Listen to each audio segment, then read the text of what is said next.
Sound Art introduces an entirely new way to listen to music in your home. By combining the best of two products, a revolutionary high-fidelity, low-profile Bluetooth wireless speaker with beautiful artwork. Select from a library of artwork or upload your own photos to personalize your experience. Sound Art ushers in an era of invisible, beautiful, and amazing sound throughout your home and redefines your entire entertainment system. The need to reclaim your floor space and rid your home of unsightly speaker boxes that need to be bolted to the wall is now a thing of the past. Our canvas is printed on high-quality permalite by Breathing Color. And select from our gallery or upload your own. Standard sizes include 16 by 20 and 18 by 24 canvas wrapped. Custom sizing is available, as well as surround sound options.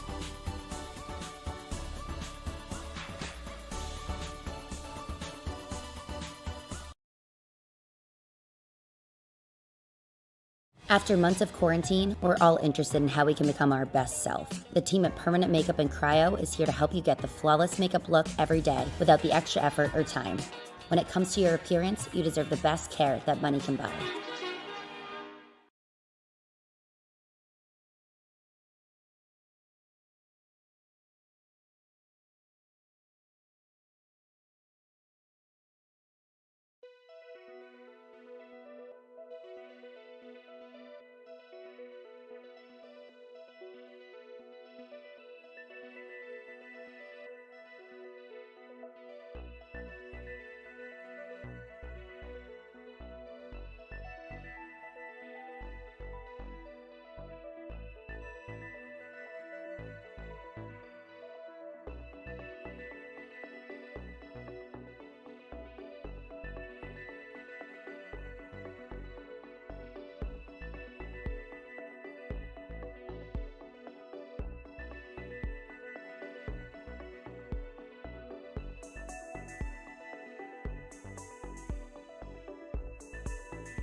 5 races in, we've run on just about every kind of speedway the NASCAR slate has to offer on iRacing.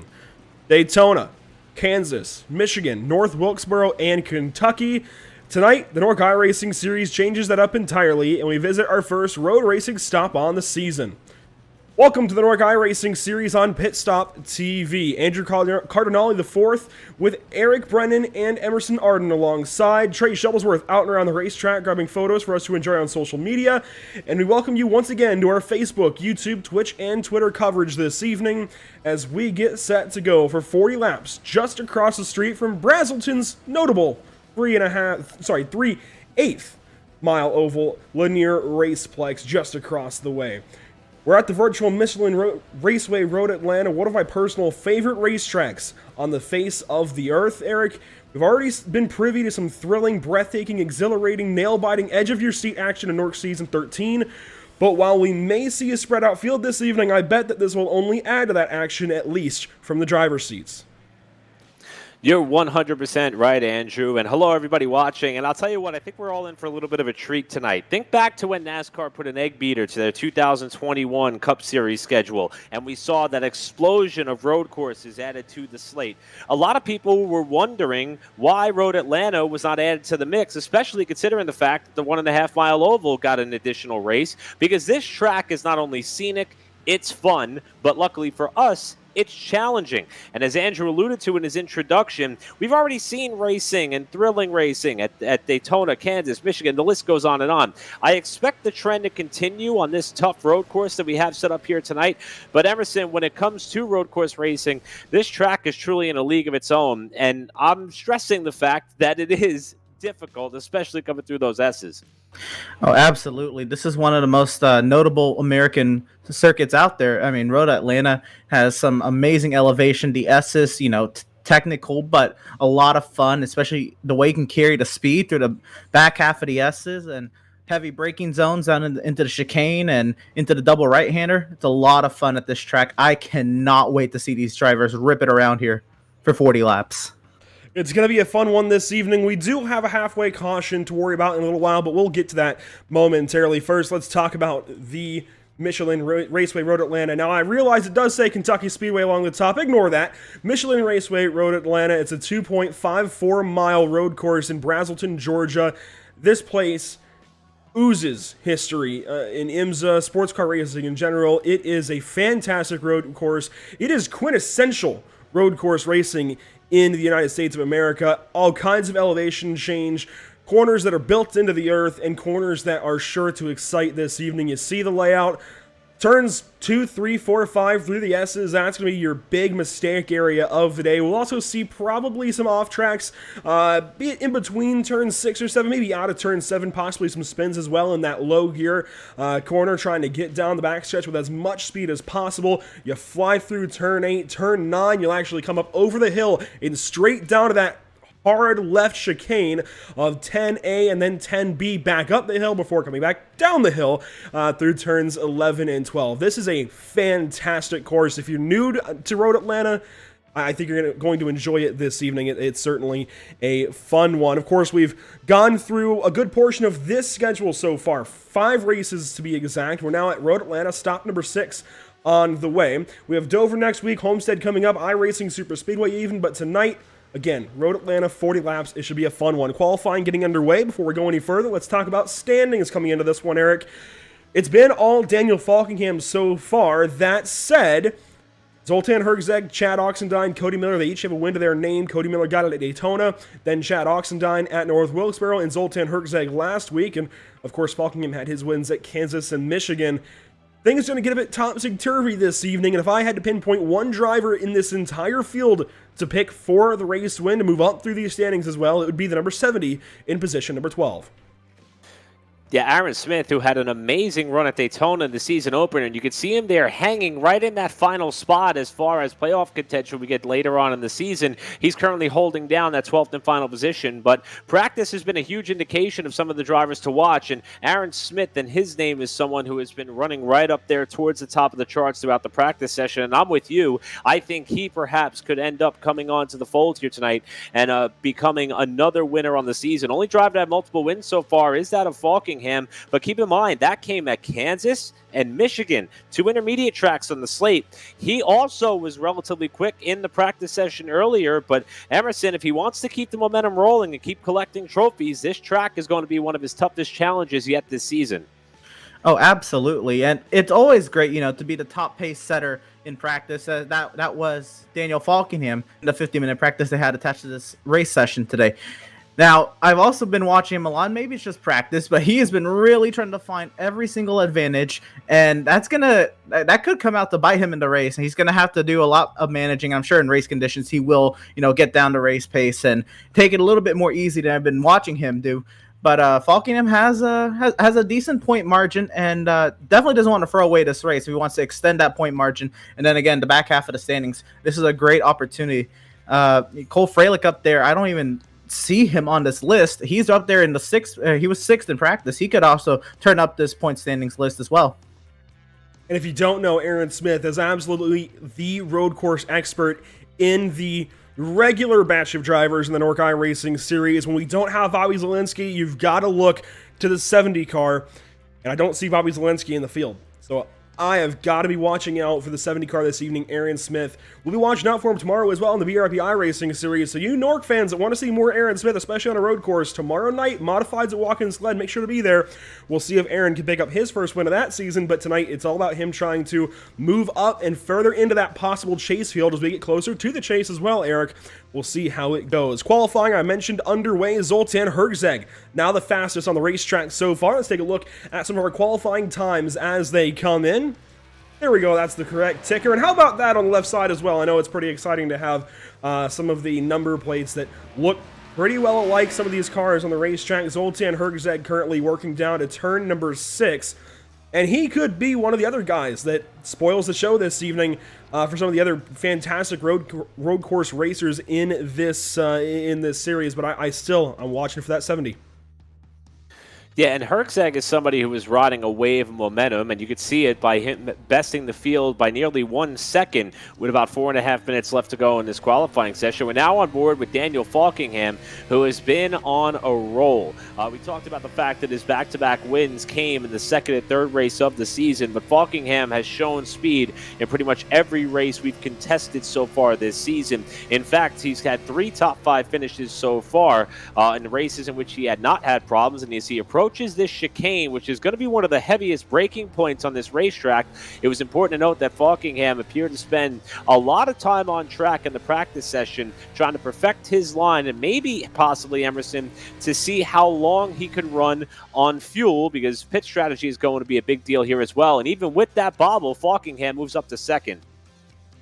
Yeah, we saw Falkingham do a nice long run in practice, getting that information, which will be crucial when it comes to this race time. And 40 laps at Road Atlanta, no joke. Strategy is definitely going to help you out today to keep you up in the mix. And if you're outside of the mix, get you into that mix.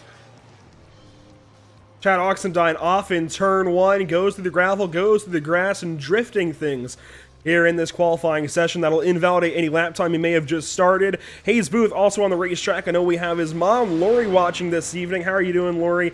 Hayes working down the backstretch, headed towards that very fast, well, slow actually, chicane, but very fast entry, this downhill portion, man.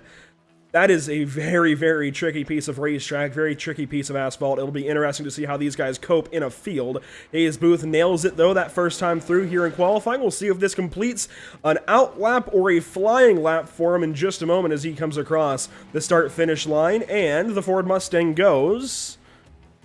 well, he goes up to nothing. So that was an out lap that he just completed that, or he may have taken a... yeah, I think that may have been invalidated by possibly an off track, but it's listed as a 134, so I don't know. I'm not exactly sure. May have been an out lap. We'll have to wait and see. But only a couple of minutes left here in qualifying. So, Eric, if he wants to get a time in, if anybody else wants to get a time in and they aren't on that board already, they've got to get moving. One name I noticed that isn't qualifying yet is Aaron Smith. Yeah, Aaron Smith is somebody who's yet to lay down a time who is in this session. You also have Cody Miller, Daytona winner. He's yet to lay down a flyer. Tommy Gossett, another name we're used to seeing up front, as well as the driver's second in points, Tyler Justice, who, you know, the last time that I was on one of these NORC broadcasts was the 2 races ago at North Wilkesboro. And the story was that Tyler Justice, who has finished in the top 5 in 4 races this season, has yet to crack victory lane. He's always running up towards the head of the pack, but he's yet to get the job done. However, he was the fastest in qualifying last time out of Kentucky. So I was interested to see if he could find some road course magic and maybe pull a rabbit out of the hat here late in this session. But time is running out, and there's a lot of names that we've yet to see lay down a lap time. Only 12 times have been clocked in so far by this field in excess of 20 cars, as Booth has a big slide and a spin as he comes through the chicane, and that may do it for him. He's got to get that car back up to speed and back to the start-finish line, as he may get one more shot to lay down a flyer. We're watching Chad Oxendine here, one of 3 cars that are out there on the track, so not many more times. And I am very intrigued by Aaron Smith, if this is a choice, choosing not to qualify, you know, showing that pace in practice, being second fastest and really having a shot at Falkenham. He well, if it's a choice, starting at the back of the field, it'll be interesting to watch to see how he works his way through traffic, but he does have a caution to rely on working his way forward. Another driver that I don't see in the field this evening, actually 2 drivers I don't see in the field so far, going to be Terrell Baker and Will Klein. Now, today is Will Klein's birthday, so a happy birthday wish goes out to him. I actually saw him in A-Fix the other night, just in some official racing, but it doesn't look like he's in the field this evening, and he mentioned that could be a possibility. It is his birthday. I can't knock him for just celebrating. I really can't blame him at all, but it would be nice to have him out on the racetrack. But it doesn't look like we'll see him. Oxendine comes through trying to complete a lap, and he will complete that lap, but it is not good for a time. So we're looking at about the starting grid that we'll have here in just a moment. We'll get to that here momentarily. 20 seconds left in qualifying. Let's remind everybody these broadcasts brought to you by some wonderful partners here at Pit Stop TV. Tucson Sound Art, your picture, your music. Use promo code PitStopTV at checkout for 10% off of your order today. These broadcasts also brought to you by Race Pace Setups. Pick up pace with Race Pace. By Permanent Makeup and Cryo in Maine, where you deserve the best care that money can buy. By Whiplash Media, the official graphic and camera provider of Pit Stop TV, and by BAM Racing Videos, by a race fan for the racing community. As it says top left of your screen, we are staging this field now. We are ready to go green flag racing. Let's take a look at our starting grid at Road Atlanta. Starting first this evening on pole, Zoltan Herczeg, last week's winner, pitted right next to our only 2-time winner so far this season. We'll see how that front row goes into turn number 1, but Zoltan Herczeg will lead us to the green flag at Road Atlanta. Starting third this evening, Eric, it's David Shutt in the number 5, Brett Pincari in the 4th spot, and to complete your top 5, it will be none other than Aiden Kirker in the 17. Cole Freilich is somebody who's trying to climb the championship point standings. He finds himself 22nd in the standings, but 6th when they come down for green here tonight. He'll be on the outside of row number 3 in car 15. Zach Lindgren is somebody who has cranked out some solid runs, trying to put it all together here on the road course, qualified 7th. Good run for Zach there, with Spencer Ray up on the outside. Spencer enjoys road racing, does it a lot in Indy cars, now here in the stock car on the NORC side, and he's going to start car number 6 in 8th position. We'll take you back now to round out our top 10 with Howie Briss in car number 97, and outside Tom Mercier taking you through your top 10. We find our way back to row number 6. We're going to find V74 John Baer, who showed some pace in practice. It'll be interesting to see if he can move his way into the top 10 early here. And Ari Audi will start to his outside. Finding our way back to row number 7, we're going to find Aaron Smith, and we'll see if he is able to take that grid spot. And he is going to be, he would be slated to start next to Tyler Justice in that number 7. And back to row number 8 in the 15th position, we're going to go ahead and find Chad Oxendine. We'll see how he's able to move his way forward here at Road Atlanta.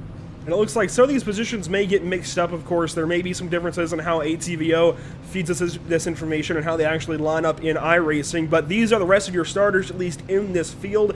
Sheldon Lockie there in the 69 car. We'll also have Spencer Owens in the 12, Cody Miller in the number 28, 19th, at least according to ATVO, will be Tommy Gossett in the 54 alongside Justin Ford. In the 00, a little further back, we'll go to the 53 car of Michael Keithley. Good to see him back in the field. Hayes Booth as well, as we covered through qualifying. In the 8 car, we'll have Josh Robin. Then Sean Williams, one of everybody's favorites, in the 24th spot. We'll see where he actually takes the green flag this evening. That is it. 24 cars ready to go at it for 40 laps this evening at Road Atlanta. Now, something we were talking about amongst ourselves before we got going this evening, guys, is the possibility of some pit strategy this evening. And we don't know exact specifics just yet, but all indication is that even with a 60% fuel limit, these guys can go very close, if not to, the 20-lap halfway point. They may be able to go the full distance that first caution on a tank of fuel, but it's going to be very close, and it will force these drivers to take a full tank, which is going to likely force them to take tires as well, and I'd imagine you want to anyways. We may or may not see an extra pit stop under green. That is up to the drivers. We'll see how it goes. Of course, fuel saving is very common on road course racing anyways, so it's all up to the drivers at this point. The possibilities are endless, and they are in their hands. We do have 2 sets of tires in the pit lane that may also entice them to take an extra stop. Yeah, and I think we may know relatively early if some drivers are very doubtful as to whether or not they can make it. We might see them pit a couple laps in here and maybe try to catch a caution. But judging by some of the homework that we did on our end, it appears we're optimistic that some of these, especially drivers who know how to save a little bit of fuel, especially when you got this long straightaway that Road Atlanta has to offer. Emerson, I think making it to that halfway break is in fact a possibility, but we should know relatively early if drivers elect to stop soon to assure that they get to that point.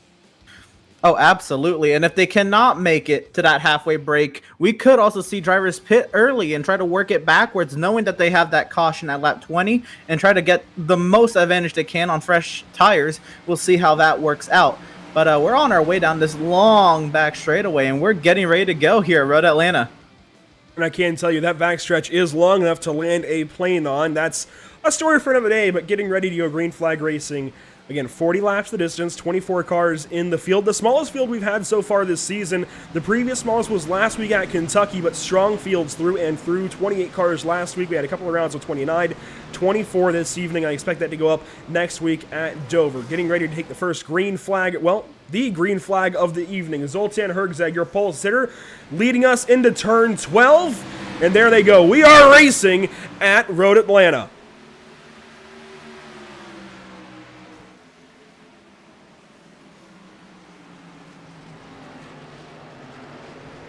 Side by side towards the S as we go. Pancari's going to take a big spin up towards turn 2. He's not the only one, though. We had another driver that was spinning. We're going to find who that is, but Pancari around at the top of turn 2. Yeah, Pancari actually slid the front tires on the entrance into turn number 1. Then the back end stepped out on him, and that car remained stationary on what is an uphill run towards the S's. You see him there as we flash back up to the leaders, and Falkingham has gotten around Hergzeg here as they approach the halfway point of this first lap. Hergzeg now about 2 car lengths behind, but it's Falkingham, the points leader, now the race leader with a half lap in the books. An amazing battle for the top 2 working their way through the S's as they start to scoot away from the field. David Shutt and the rest. It was Cole Freilich that also had a spin in turn 1, and that's what I was worried about down into turn 1. As they're going side by side down the back straightaway.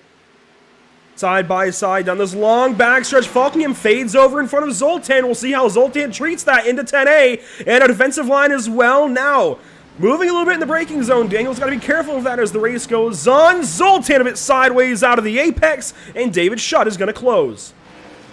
Boy, these guys are pushing and pushing hard. And how about David Shutt riding that car, which I believe Scott McLaughlin made famous when he was running V8 Supercars after he set that flyer at Bathurst a couple years ago. He's riding in third and closing up on Hergzeg and Falkingham for the lead as Falkingham leads lap 1. Kirker and Briss take you through your top 5, but everybody appears to be pushing really, really hard early in this stint as they head back up through the S's and start to tighten up this battle across the top 3. Oh, absolutely. This is the best time to make overtakes. We're going to get a replay here, potentially that first lap action. And we'll see here, turn 1 again, very, very treacherous. And it was an unknown to these drivers, really. We've never seen turn 1 taken in a pack full of NASCAR stock cars. But here we go with Cole Freilich into the corner. And I don't quite know what happened there. He just got heavy on the brakes, and he's got a lot of rear brake dialed into that car, it looks like. you see Tyler Justice had to all but stop. That's very treacherous for these guys, and they pass the spun out here, Howie Briss. I want to watch this from Tyler's perspective right quick before we get back to green flag action. This is up the hill. He was starting in about the midfield, and you're going to see Cole Fralick is just going to go off into turn 1, and the rear of the car is going to come around on him. Now, we have seen NORC run these cars at Road Atlanta before. It came all the way back in Season 7 in early 2018. I was still living in California. How about that?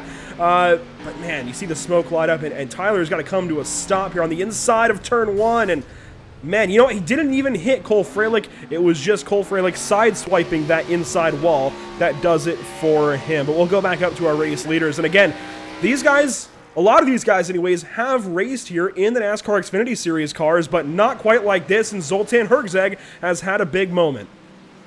Yeah, it looks like he's had an off. Oh, and Howie Briss! Wow, those two almost came together there, and that would have been big for Herzeg, who's already lost 2 spots by virtue of the bobble that he had there through the first few corners. So Briss, Ray, Lindgren, all in a line here as we're going to go back and see what happened to our winner last time out of Kentucky. A driver who's been climbing his way up the point standings, currently 3rd in the standings. Here he is by himself. Emerson looks like he's going to have his issues through turns 1 and 2, perhaps. Yeah, I think he got just trying to get an arc through 1. It's such a tricky corner and runs a little wide there on the entry, and he's just going to go for a ride through the grass. And then once you have that grass on your tires, it's not going to give you the grip. So he's under heavy attack from Howie Briss and just trying to hold on to what he's got here. Near contact there in the S's.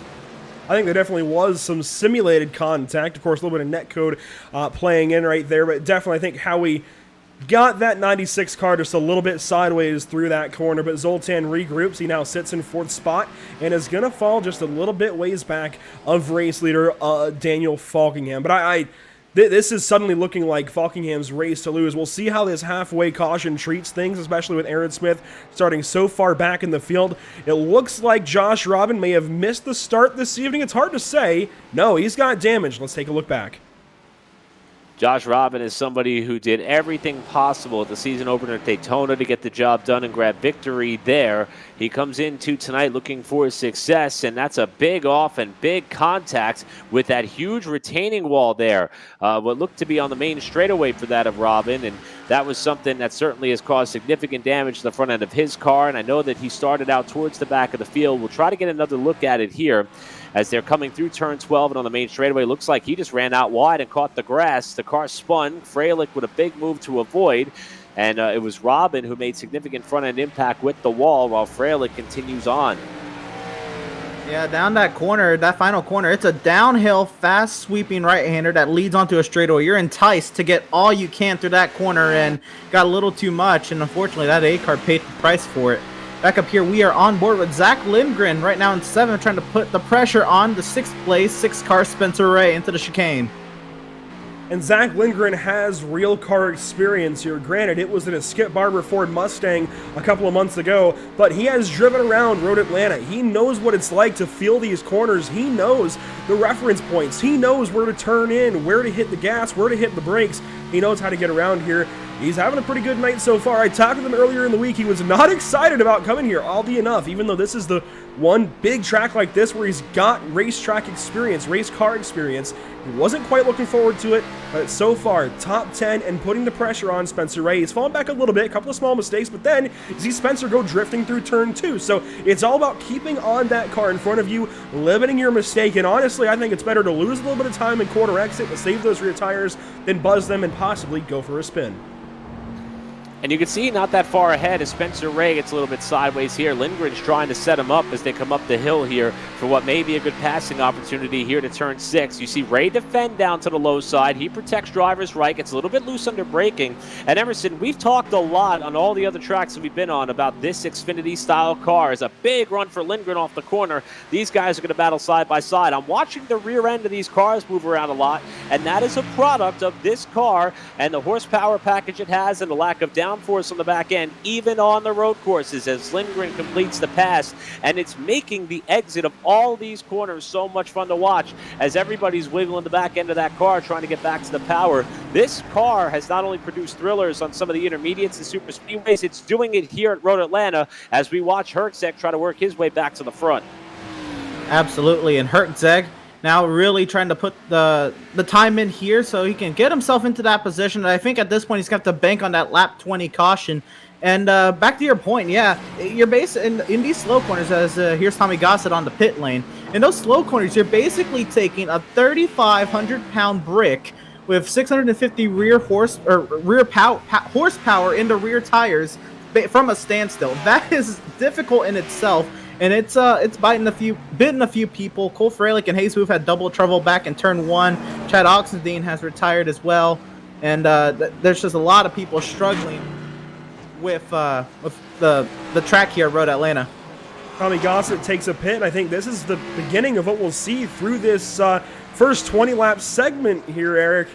Taking fuel only, no tires right there. I think that was planned by Tommy Gossett. I think we may be just a little bit short, and he didn't want a chance saving the fuel. I think we'll see a few more pit stops along the way. Tyler Justice has got problems. Maybe gets the car sorted, or is that car crabbing a little bit? It's very out of function or something. I don't exactly know here for Tyler Justice. We'll take a look back.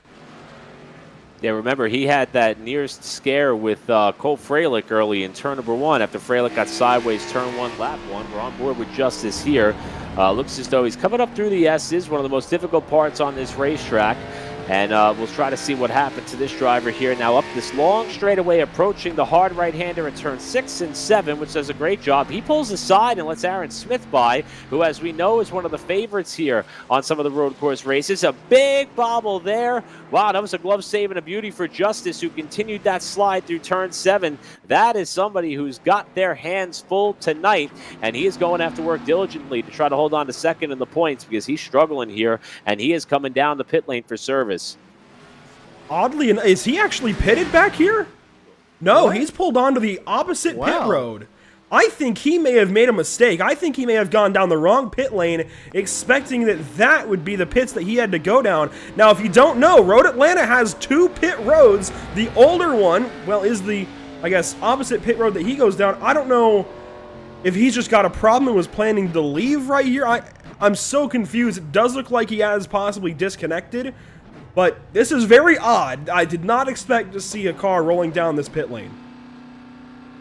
Yeah, it's a very odd set of circumstances for Tyler Justice. I'm not sure if that's just about a frustration as to how his race has unfolded. I mean, we're not even a quarter of the way through yet, though, so I'm very surprised that Justice would elect to just kind of pull off and park it for the day, but he did so in spectacular fashion. Took me by surprise. I didn't realize that was actually the opposite end of the pit lane, but Emerson's second verse remains, same as the first. I mean, Falkingham by 2 seconds over Schutt and Herczeg, but the rest of the pack has had their hands full tonight. We've already seen massive mistakes before we complete 10 laps in this race.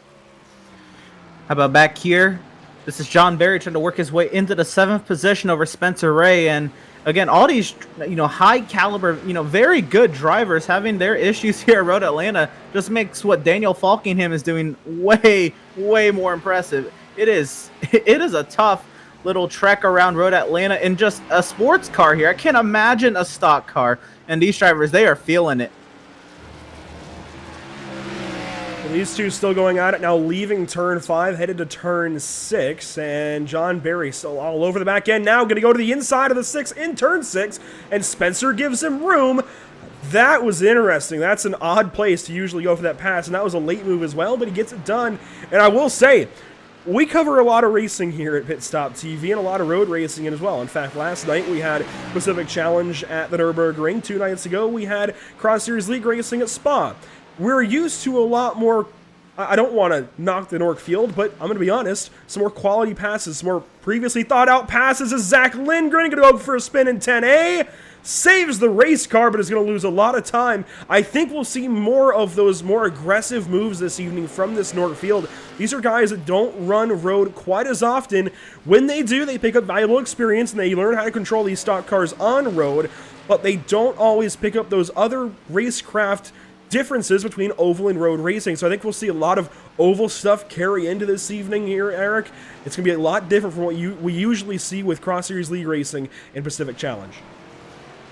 That's a great point as far as driver etiquette when it comes to attacking a racetrack of this nature that we have here at Road Atlanta. And I will tell you, I'm going to give you credit, Andrew. You let us know that Aaron Smith was going to be someone to watch. He's not far behind this battle we're keeping our eye on here with Spencer Ray and Zach Lindgren. He is somebody who did not put a lap down in qualifying. He's got what looks to be some damage on the back bumper of that car. But let's go on board with someone who we penciled in as a potential favorite for tonight's race, as he has been working his way up through the field. And the best news for Smith is we'll remind all of our viewers, we do have that halfway point caution coming in about 11 laps or so. So Smith is going to have a chance to erase that 23-second gap that he has to the race leader in Falkingham. But this is someone who appears, Emerson, to be a smooth operator when it comes to getting around this racetrack, not just with the steering wheel, but obviously with the throttle and brake pedal as well. Oh, absolutely. You can see it in just how these 9 laps, well, 8.5 laps have gone for Aaron Smith. He essentially gridded last, and he's up into the top 10. He's catching, 3 cars ahead of him. He could put himself almost into the top 5 by that halfway caution. And then Falkingham, Hertzeg, Shutt, they better watch out. Aaron Smith is coming. Watching Aaron Smith, he's only got a second actually now to Aiden Kirker. We've seen him a moment here for the 17 car. He was up in the top 3 a little while ago when Zoltan Hertzeg had his issues. We'll look back and see what maybe has happened to this 17 car. Aiden's somebody that's been kind of low on the radar this season, Eric. I think back to Michigan where he was caught up in some big incidents, but I've not really thought of the 17, no offense to him, as a front runner so far this season, 13. I think that's because he's new. I think that's because he's been quiet, but he has had quality starts, quality runs thus far, and we'll see where this mistake is made and he loses some time. Suddenly, he had that 70 car all in his mirrors. Yeah, and right there, he just gets back to the gas a little bit too hard coming out of the exit of that chicane. Fortunately, this racetrack is relatively forgiving in a number of spots. Barely grazed the tire barrier there as he comes underneath the bridge to get back up to pace on his downhill run at the exit of turn 11 up to the final corner and on the main straightaway. But you're right, Andrew. When we talk about Kirker, he's somebody who we've taken notice of his presence in these fields. In fact, he's had 2 starts of the season so far, still looking for his first top 10 of the season. But that qualifying lap that he laid down was extremely impressive, and despite the spin, he still is running in the 9th position behind this duo who has yet to been able to separate in Spencer Ray and Zach Lindgren, with John Berry just a little bit further up the road. Man, Spencer Ray had a huge moment there in 10A, was able to hold on to that 6 car through 10B, but that just, I think, entices Zach Lindgren more to continue to pile on that pressure, continue to force that 6 car to push that car a little harder than he wants here into the S's. This is going to be a fun little sight down the hill to see what happens. Aiden Kirker on the pit lane. Aiden Kirker coming down for his service. We'll see what he does, but this battle's still rather hot down the S's, and Zach Lindgren all over this 6 car again. Lindgren, he has some experience here. He knows the more likely passing opportunities, the higher percentage places to pass here, and I think he's going to use a lot of that knowledge and sit back and just wait for his opportunity. He got that Skip Barber license and is putting it to use this evening. I'm talking him up a whole lot. He's got to move up a little bit higher in the standings, though. He is 7th spot right now behind Spencer Ray. We'll see if he can maybe get into that top 5. We've also got a battle brewing, it looks like, between Howie Briss and John Berry. They're getting a little bit closer. It looks like still a couple of seconds apart, I'll be honest. The 16 and the 18, they looked pretty familiar. They're pretty similar, rather, but they are trending a little bit closer. I think that 74 is turning things up later in this run. Yeah, and here comes that big yellow dot in the field as somebody locks up there getting into the chicane. That might have been John Berry who slid the front tire there momentarily, but here comes Aaron Smith as we see Spencer Ray get a little bit loose off the corner again. Just as Emerson said a lap ago, he's going to dive in the pit lane. That was an abrupt move to get on the pit entry. I thought he was losing control of that car, and he's going to pull Aaron Smith with him. So this is starting to answer our question as far as whether or not these drivers can make it on fuel. A couple of them are playing it a little bit conservatively here, including Aaron Smith, who's been one of the hardest chargers in this field tonight. Yeah, Aaron Smith's going to come down here and get fresh tires to try to see what kind of advantage he can make on him. Actually, no fresh tires. He's down and away so quickly. And we watch Spencer Ray down in the pit box, and he's down and away as well. But it looks like they're splitting this race into thirds, or close to thirds at least. If you split 40, you get like 13 in the third. So lap 12 here. They're trying to, I guess, some sort of strategy here. We'll see how this plays out. They might stay out at the halfway caution and then come and pit during that second part. I think what we're going to see is these guys play these stages, if you will, around halfway. They're going to find where they want to pit, likely not take tires. We could still see somebody take tires in that latter half, but keep in mind, we're going to have caution laps that extend us into that second stage. It's unofficially a stage, a second segment of racing. I wonder if drivers are going to try and save and try and eliminate that later pit stop. Only time will tell. We'll see exactly what these drivers opt to do. But after Aaron Smith left the pit lane, he's right in front of this guy, Tom Mercier, coming off a couple of big season-building runs. He's now in the 8th position and staring at the back end of a yellow Chevrolet.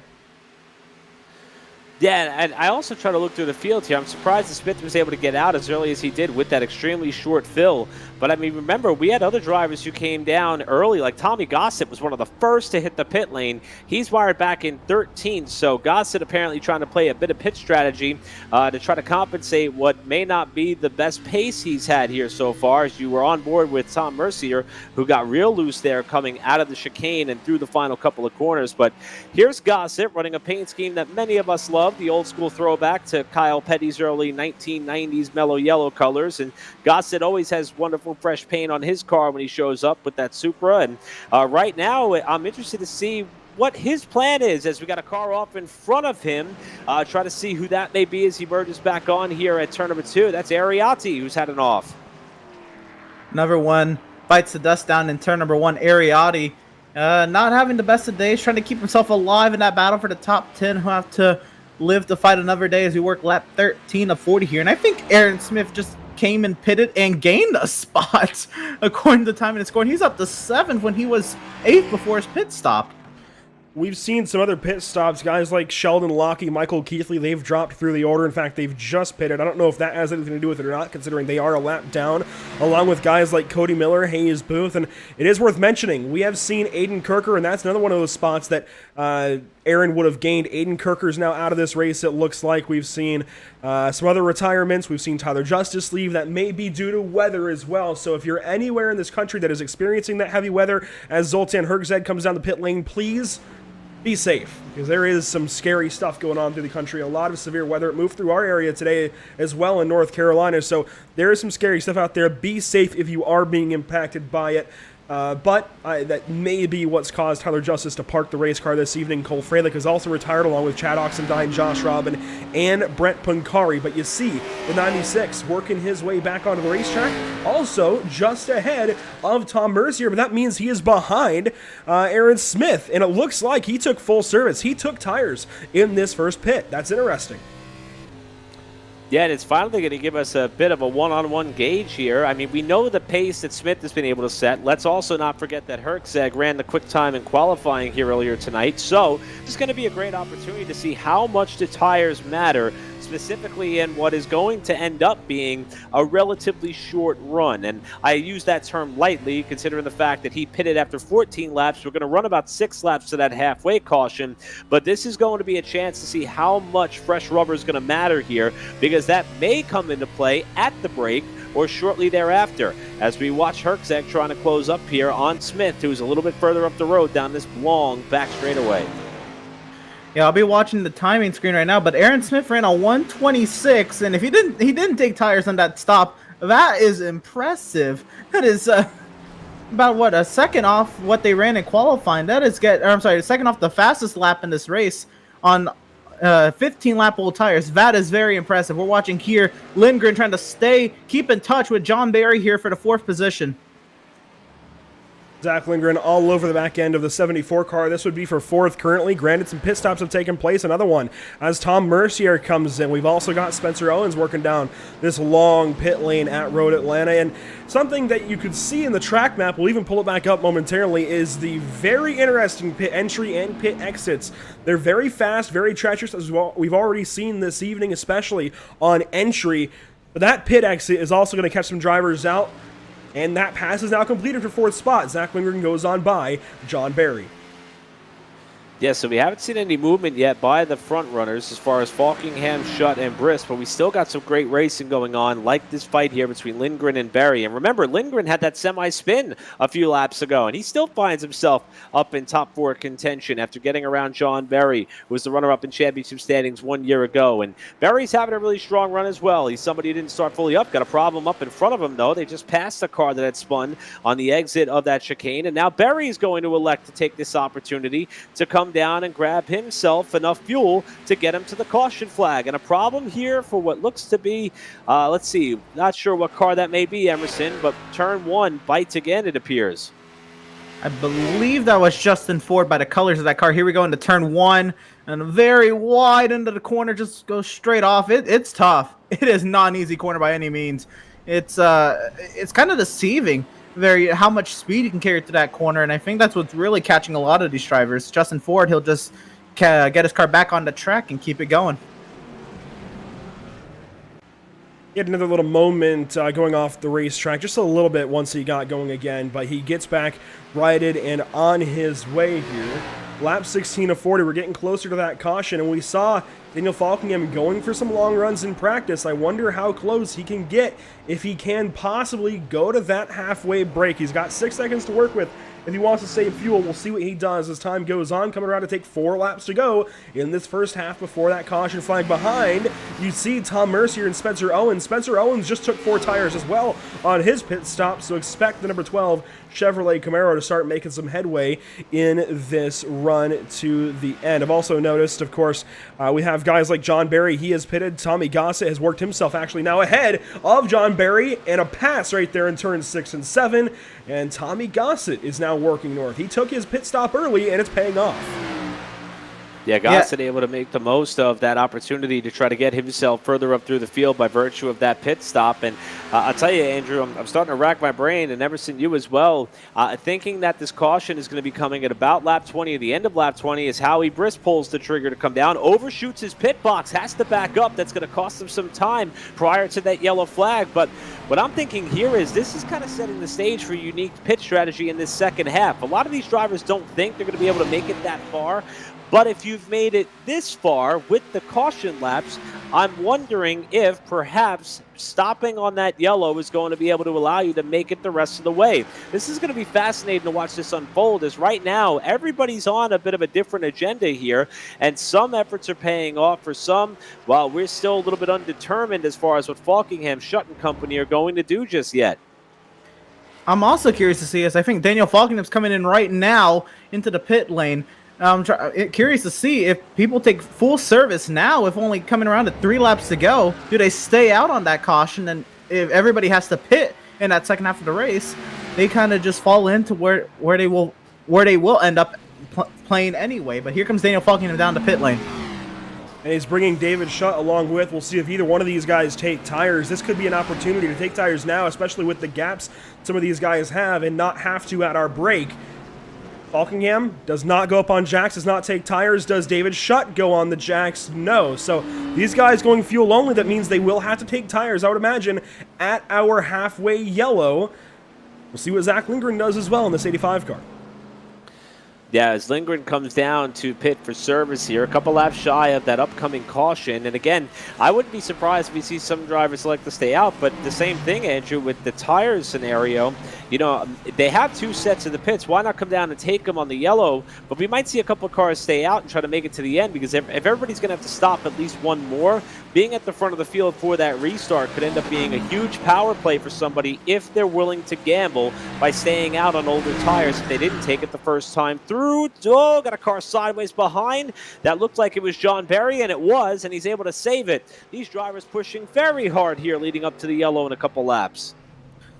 Absolutely, trying to put themselves in the best position possible when it comes to restacking the field. Sean Williams gets service. He is down and away in the pit lane right now. Sean Williams was running inside the top 10. We'll see if he cycles out. It's still in the top 10 as he leaves pit exit. Tommy Gossett all over Zach Lindgren. We'll see how this pays off for these 2 drivers. I got to be honest with you guys. Tommy Gossett has run a fantastic first half of this race. Rather quiet, He's just had a nice, solid run. A little bit loose there out of 7, but that's pretty normal in just about any race car. I've seen prototypes drift out of turn 7 before, so I just like what I've seen out of Tommy thus far this evening. He's usually a pretty aggressive driver, pretty young driver, wants to go for it a lot of well, anytime that he is on iRacing, but he's been very calm so far. Took that pit stop early. I like that strategy move. Get off sequence. You're not going to beat somebody by doing the exact same thing as them, so you've got to do something a little bit different. I like the move so far from this 54 car. We'll see how it pays off further on in this race. We know he's got to pit halfway, though. Some of these drivers maybe not planning on it. I would imagine that with the possibility of running from our caution to the end of this race, you've got to take fuel on this halfway break. I'm interested as to why some of these guys didn't then take tires, just come in for a quick fuel stop and try to exit at the front of the field. I would imagine we'll see everybody come in at this caution. I can't imagine why you wouldn't. Yeah, as we got, it looks like that might have been Spencer Owens going for a bit of an off there as they came through turn 7. And I just want to add one more thing to your point about Tommy Gossett. The strategy that he has elected to pull here as we watch Daniel Falkingham continue to lead this field down towards the chicane. That takes so much patience, what Gossett was able to put together by running his own race from so early on. That is a road racing strategy that for many of these stock car racers who spend a lot of their time on ovals, they oftentimes will not invest that level of effort into. And Gossett pretty much committed full send very early on that this was his strategy and he was going to stick to it. And he would have to make it work for him. And he's gotten himself up here in 8th place as Falkingham comes to the line here to begin lap 20. So we may see the yellow flag at the end of this circuit as we drop back to a battle here between Spencer Ray and Zach Lindgren. These two are married to one another here right now at this point in the race as we got a big off up in front of them.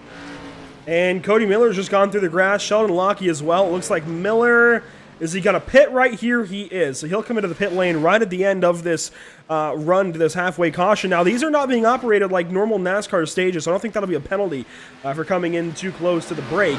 We'll see what happens up here in 10A for Cody Miller and then Sheldon Lockie. And this is very interesting between these drivers. And Emerson, I think tires starting to wear out.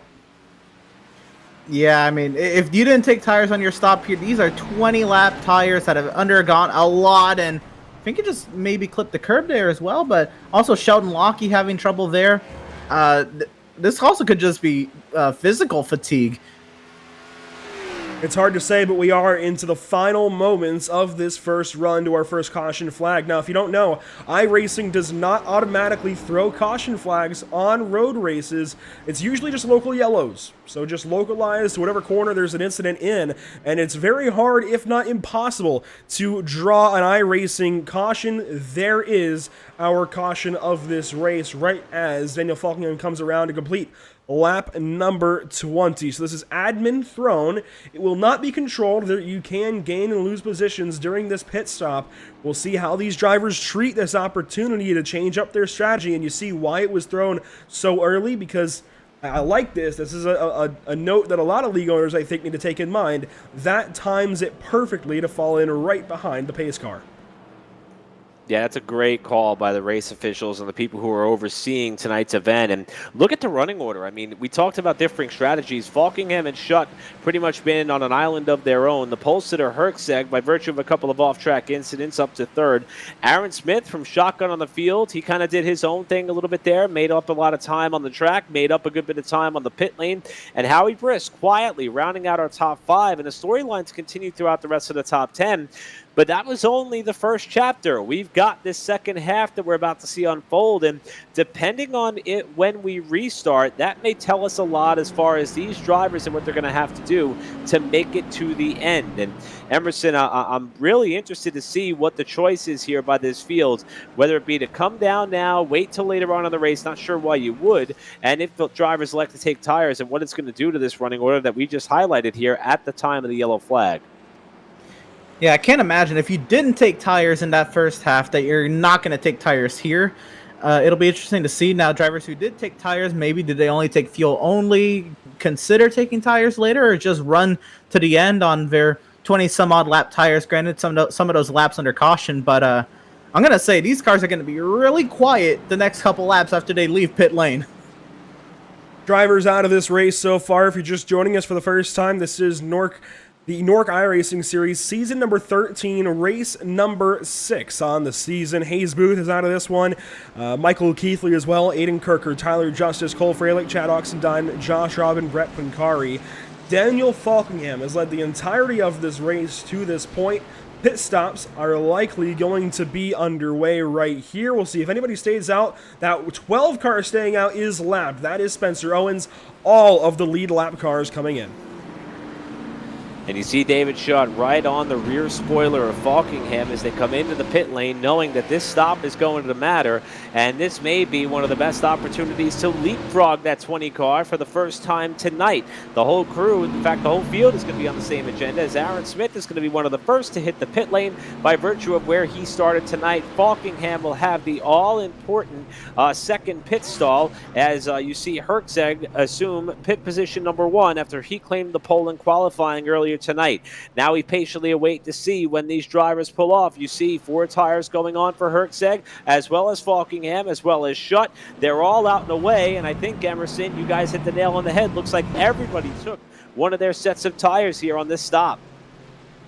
Yeah, absolutely. And I'm curious to see people taking tires on that first stint and then tires here. That means that they are out of tires if they've taken 2 sets of tires already. So they're not going to have any tires for that final pit stop. Granted, at that point, it looks like it's going to be a very, very quick splash and go towards the end of this race, the way it's playing out. I noticed Tommy Goss had a very long pit time, in fact, to the tune of 1 minute, 3 seconds total lane time, 38 seconds in the box. That means he was likely taking care of some repairs. I don't see much damage on that 54 car, so I can't imagine that it was anything heavy, likely just catching a curb or something, damaging one of the sides of his car. Of course, those side skirts, all important to grip in these NASCAR Xfinity Series machines. Daniel Falkingham working his way down the backstretch. We'll let these drivers settle in. We're not going to talk to them out of this one caution period. We'll catch up with these guys post-race, but I do want to mention, I was putting some stats together last night as per usual, Falkingham just ran square in the back of Cody Miller, and I'm going to take a replay on this because this actually could impact the rest of this race depending on how hard this impact was. We'll take a look back. This is Daniel Falkingham, and how hard does he hit Cody Miller right here?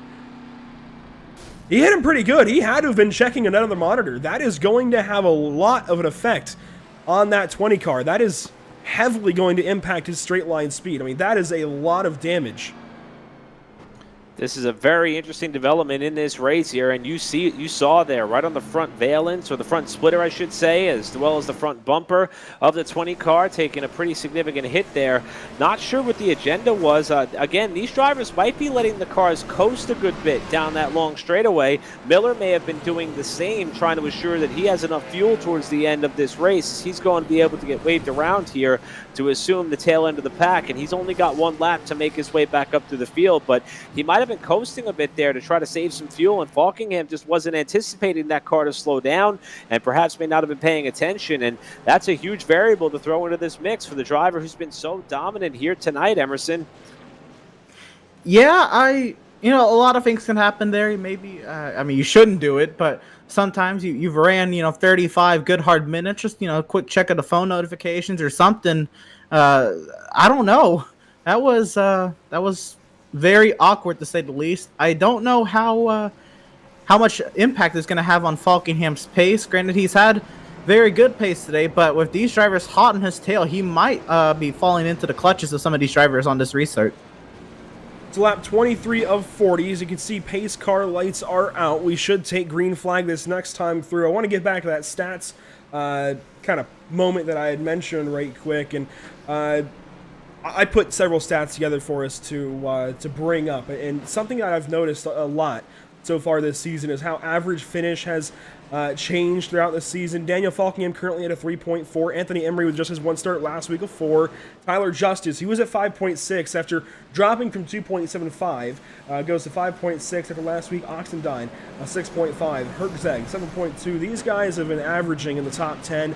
I don't think that's going to change this evening. We've also got multiple top 5s on the season. I mean, Tyler Justice had 4 coming into tonight. We won't add to that number, but we'll see. I'm sure David Shutt, Daniel Falkingham, Zoltan Herzeg add to that list. Chad Oxendine may as well. And then I also put together Road Atlanta track records. We only have 1. We usually get track records for anytime NORC has raced at a racetrack previously in their history, and through 13 seasons now, this is only the second time that we've come to Road Atlanta.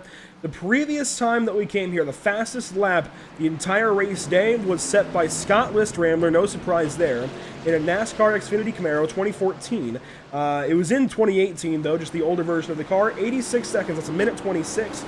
We are close to and past that. These guys are faster this evening. Green flag back out, and this is our second little segment of racing. A big bobble out of Daniel Falkingham taking the green. Cold tires certainly going to be the forefront of these drivers' minds. Yeah, to see even with that potential front end damage, he's gotten himself out to about a 2-car length advantage over David Shutt. But here comes that yellow car of Aaron Smith II, third in this race, despite a little bit of crinkled up rear bumper bodywork there on that car. But Smith has gotten that car pointed in the right direction, and he is heading in the right direction as far as the timing and scoring order. And he's closing up on Shutt here for what may be a move for second, if he can get him here, not only on the far side of the course, but down the backstretch towards the chicane. If that 20 car is hurting, we're going to see it here on these straightaways, because honestly, if there's front end damage, if it reduces some power, it might help to those technical sections. But this long straightaway is where we're going to see it, if there is any effect to that 20 car. And Aaron Smith, he has been absolutely on rails up in the third. It is time to light up that 70 car if he wants any shot at this win. So Falkingham working into 10A for the first time with that front-end damage. It looks like he's doing all right. Not too much compromised front-end downforce. I don't imagine that there would be too much compromised grip on the front of the race car. It is iRacing. It's very close to real life, but not everything can be simulated perfectly. I'd imagine it still feels okay, but he was sideways there through turn 12, as is how he breasts in most of the field. Man, you can see everybody just getting out of shape. That's why I love those camera shots, looking down a straightaway like that. Falkingham still leading this race, and Aaron Smith on the offensive of David Shutt, but he's got to worry about Zoltan Herkzag from behind. These guys working lap 25 of 40. We should see a straight sprint to the finish here, Eric, as long as these guys made sure to take a full tank of fuel. And that big slide that we saw from some of the front runners makes me think that with the fresh tires, the confidence level is up on all these cars. However, that level of grip is going to start to fade as we put some laps in here, and that's where we may start to see drivers overstep their boundaries once again. It's bitten a few of our front runners already tonight, and we may see more of it as the battle for second spot intensifies off turn 7. Aaron Smith is there trying to get by David Shutt for the runner-up spot, while Falkingham extends the lead to 1 second ahead of him as they come down the far side of the course once again. A slipstream fest down this back stretch as we approach the chicane. Aaron Smith is not close enough this time to make anything happen, but he might be able to eat something up here in the braking zone. They'll stay the same as they enter turn 10A. Daniel Falkingham, and again, Daniel Falkingham got up to a 6-second lead at one point. Maybe he was able to save some fuel to work his way to 17 laps on that first stint. If he's not able to break away from these guys, he might have to run a little bit harder, and that could put that fuel number in jeopardy as Tommy Gossett has an issue here. Tommy Gossett, we were praising his patience earlier on. Even Anthony Masadi from LTAC chimed in about that strategy that he was taking. It certainly gave him a lot of clean racetrack in the first run to that halfway yellow. This time we see him, oh my gosh, back it right into that one piece of tire barrier. But you know what? It's better to hit the tire stack than to hit that concrete wall, Eric. But it is going to damage that 54 car just a little bit, and then he stops and he tows. That's unfortunate. Man, you got to keep running, and I will always, always commend a driver for keeping at it throughout a race, no matter the adversity. I will also have to then detract from a driver if they don't. Yeah, and I agree with you there because, I mean, we saw that one mistake by a car that's been so fast. Look at this fight for second, though. They just accordion back together here with the front four. But I'm with you, Andrew. I got to say, you know, that mistake that he made, it could be made times 2 by the rest of the field here throughout the duration of these final 14-plus laps. So I would have stuck with it, especially with Gossett being 10th in the championship points right now. Remember, top 12 are going to make this run of the chase, so the playoffs at the end of the season. So that's something that they got to keep in mind as well. And for Gossett to end up towing his way on back, I mean, hopefully that was a required tow by him, but I believe he could have kept that thing rolling. But that was definitely one of the biggest hits we've seen so far tonight. But how about this race at the front of the field? 4 cars all separated by about 1.5 seconds in this battle for the lead and win. Absolutely. I want to say I believe Tommy Gossett has disconnected from the session. But if you need to be sold about stock cars on road courses, folks, I think these 4 drivers are about to put on the show that you need to be sold, because this is going to be good. Look at him work through these S's here. Daniel Falkenham continues to hold the point, but for how much longer? Of a hungry David Schutt, Aaron Smith, and Zoltan Hertzeg close proximity to the back end of that 20 car. Daniel Falkingham works out of turn 5. You see how high the noses of these cars lift. I always liked that as a kid growing up and watching NASCAR. I still like it today as a full-blown adult. Just watching these cars pick up the noses on throttle and drop back down into corners. It's not quite as drastic here in these NASCAR Xfinity cars at Road Atlanta, but it's still so cool to see the noses hike up on throttle. And you can see underneath that race car. That's a shot I always like. But Falkingham leading this little train of 4, and they've got a big gap back to Howie Briss, Zach Lindgren, and more. And it looks like John Barry's got a problem back in turn 7. He's got more problems. Gets that car sideways again. Watch out, Ariati. Watch out, Justin Ford. And Revin Lateralis going to take a little spin. Boy, John Berry, I mean, if I think back to Daytona, this has not been the season that he was hoping for. Only 1 top 5 coming into tonight's race, including 3 top 10s as well. And he appeared to be working his way up through the field in the first half of this race, but the second half has not been so kind. This is coming up on the far side of the course here. The right-hander at turn 6. A lot of momentum, a lot of curbing. Runs up a little bit wide here. Now there's that secondary right-hander, and a lot of rear brake is going to send that 74 around. Spins out of the racing groove, and then lit up the tires a little bit too much here, and ended up going for another slide. As you mentioned, Ariati doing a great job to get by. But wow, for Berry, that cost him what, 5, maybe 6 spots on the racetrack, and the opportunity to make those positions up is growing slim.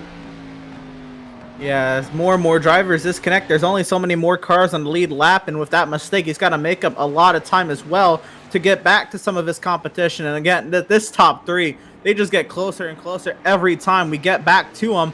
Aaron Smith keeping David Schutt honest. David Schutt keeping Daniel Falkingham honest. Zoltan Hertzeg is falling off a little bit. This could also be maybe him just letting these boys play it out and see if we can maybe take advantage of something later on. And we're not the only ones noticing this slide for Falkingham so far. We've got people in chat talking about it, and even Masadi thinking that this damage might become more influential on his pace as time goes on and as these tires wear out. Ooh, Schutt was looking like he was going to pit there for a moment. It looks like, no, he's going to stay on the racetrack, of course. I don't expect any pit stops, this little run to the finish. Smith a little bit in the dirt there. But you know what? If there's anybody in this field that I think can handle that, it would be Aaron Smith. This top 4 is still going at it, all within about a second and a half of one another, as Zoltan Hertzeg, I think, is falling just a tiny little bit. But the other thing I think that is impacting Daniel's pace, I think, is honestly just the fact that he might have gotten inside of his own head with that contact with Cody Miller, and the possibility now that he could have some damage that hinders the rest of his run. I wonder if he's just psyched himself out and is now trying to get back in the zone. Yeah, and we could see as these laps click off, these drivers are pushing in ways in which I don't think we've seen some of these front runners push all night long, and that's because we're entering go time. And I mean, we're still able to see Falkingham just this last lap be able to open up that lead to about the margin that he was able to set here after the initial restart from the caution flag, and the attention now turns back to the battle for second. But Falkingham surely did struggle for about a lap or lap and a half that allowed the field to tighten back up, but he appears to be finding his rhythm yet again. And I mean, Emerson, on a racetrack like this, where these cars, as we've talked about all night, ultra sensitive to not only braking but getting back to the power, on a racetrack that has this much elevation change, how important is it to be in a groove or a rhythm, or to just kind of get some muscle memory going as you're trying to log laps on a racetrack that could catch you off guard quite easily?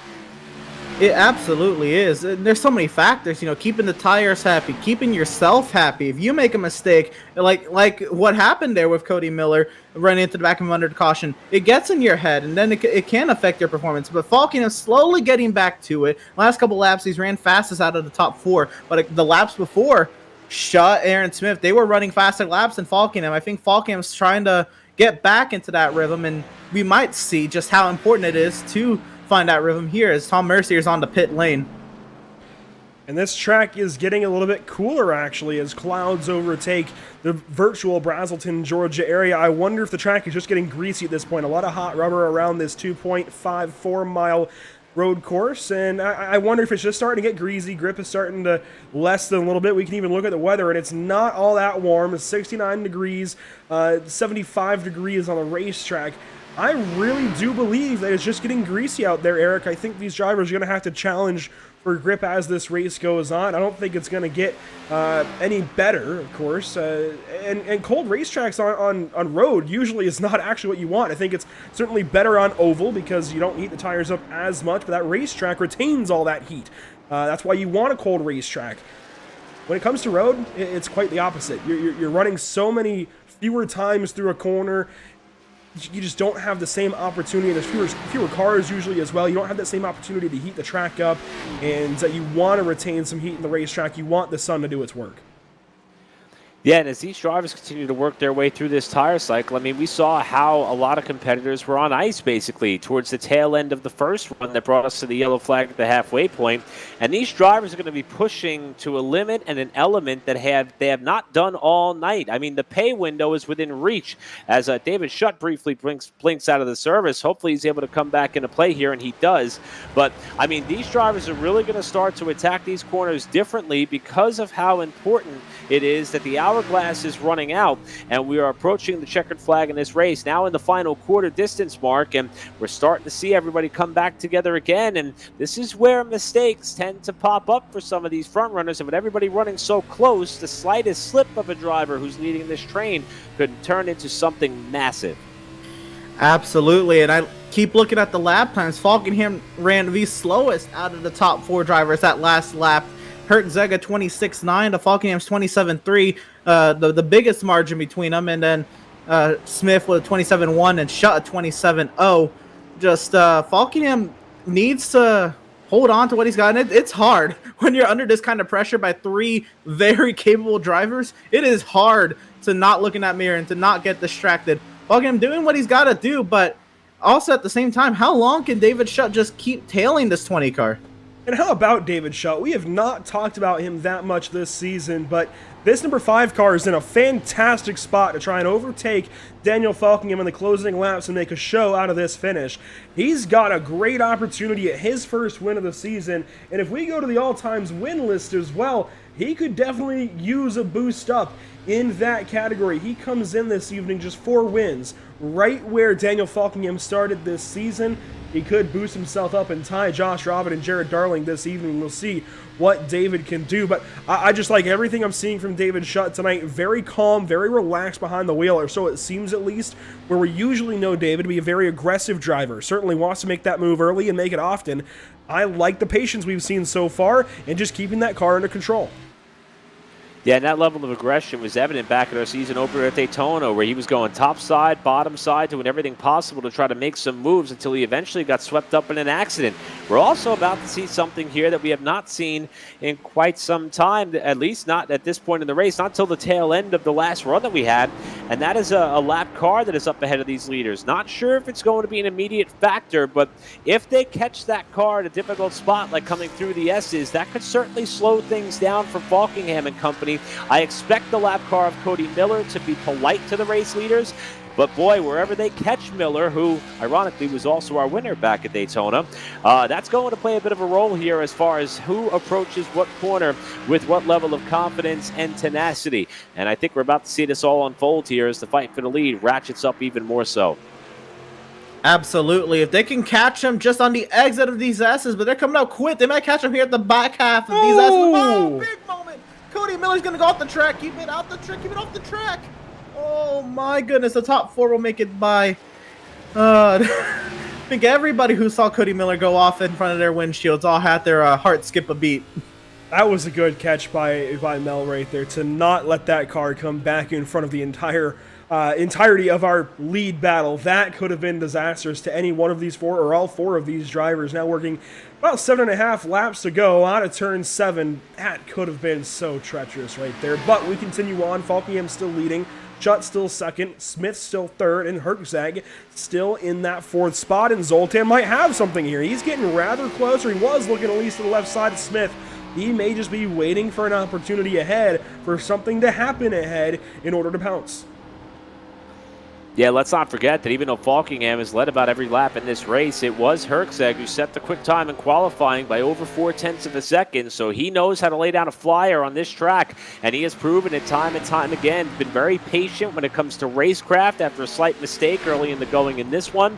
And how about just the overall competitive nature of these four? They've got 11 seconds over Zach Lindgren, who rounds out the top 5. But I'm sure that once we start to mix things up here, it's going to get a little bit wild as Schutt falls back into the clutches of Smith, as now the battle for second is a nose-to-tail freight train, with Falkingham opening up that second advantage again from the race lead.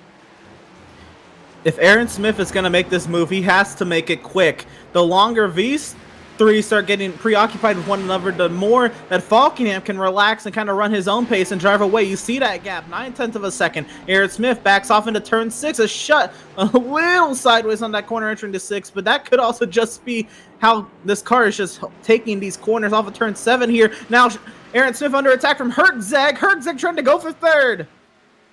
And Aaron Smith, he almost got into the back end of David Schutt that time into turn 7. That heavy right-hander, and quite simply, he had to kind of check himself up and went to the outside of Schutt for a moment, lost time on the outside, and that's why Zoltan Herczeg took that spot away.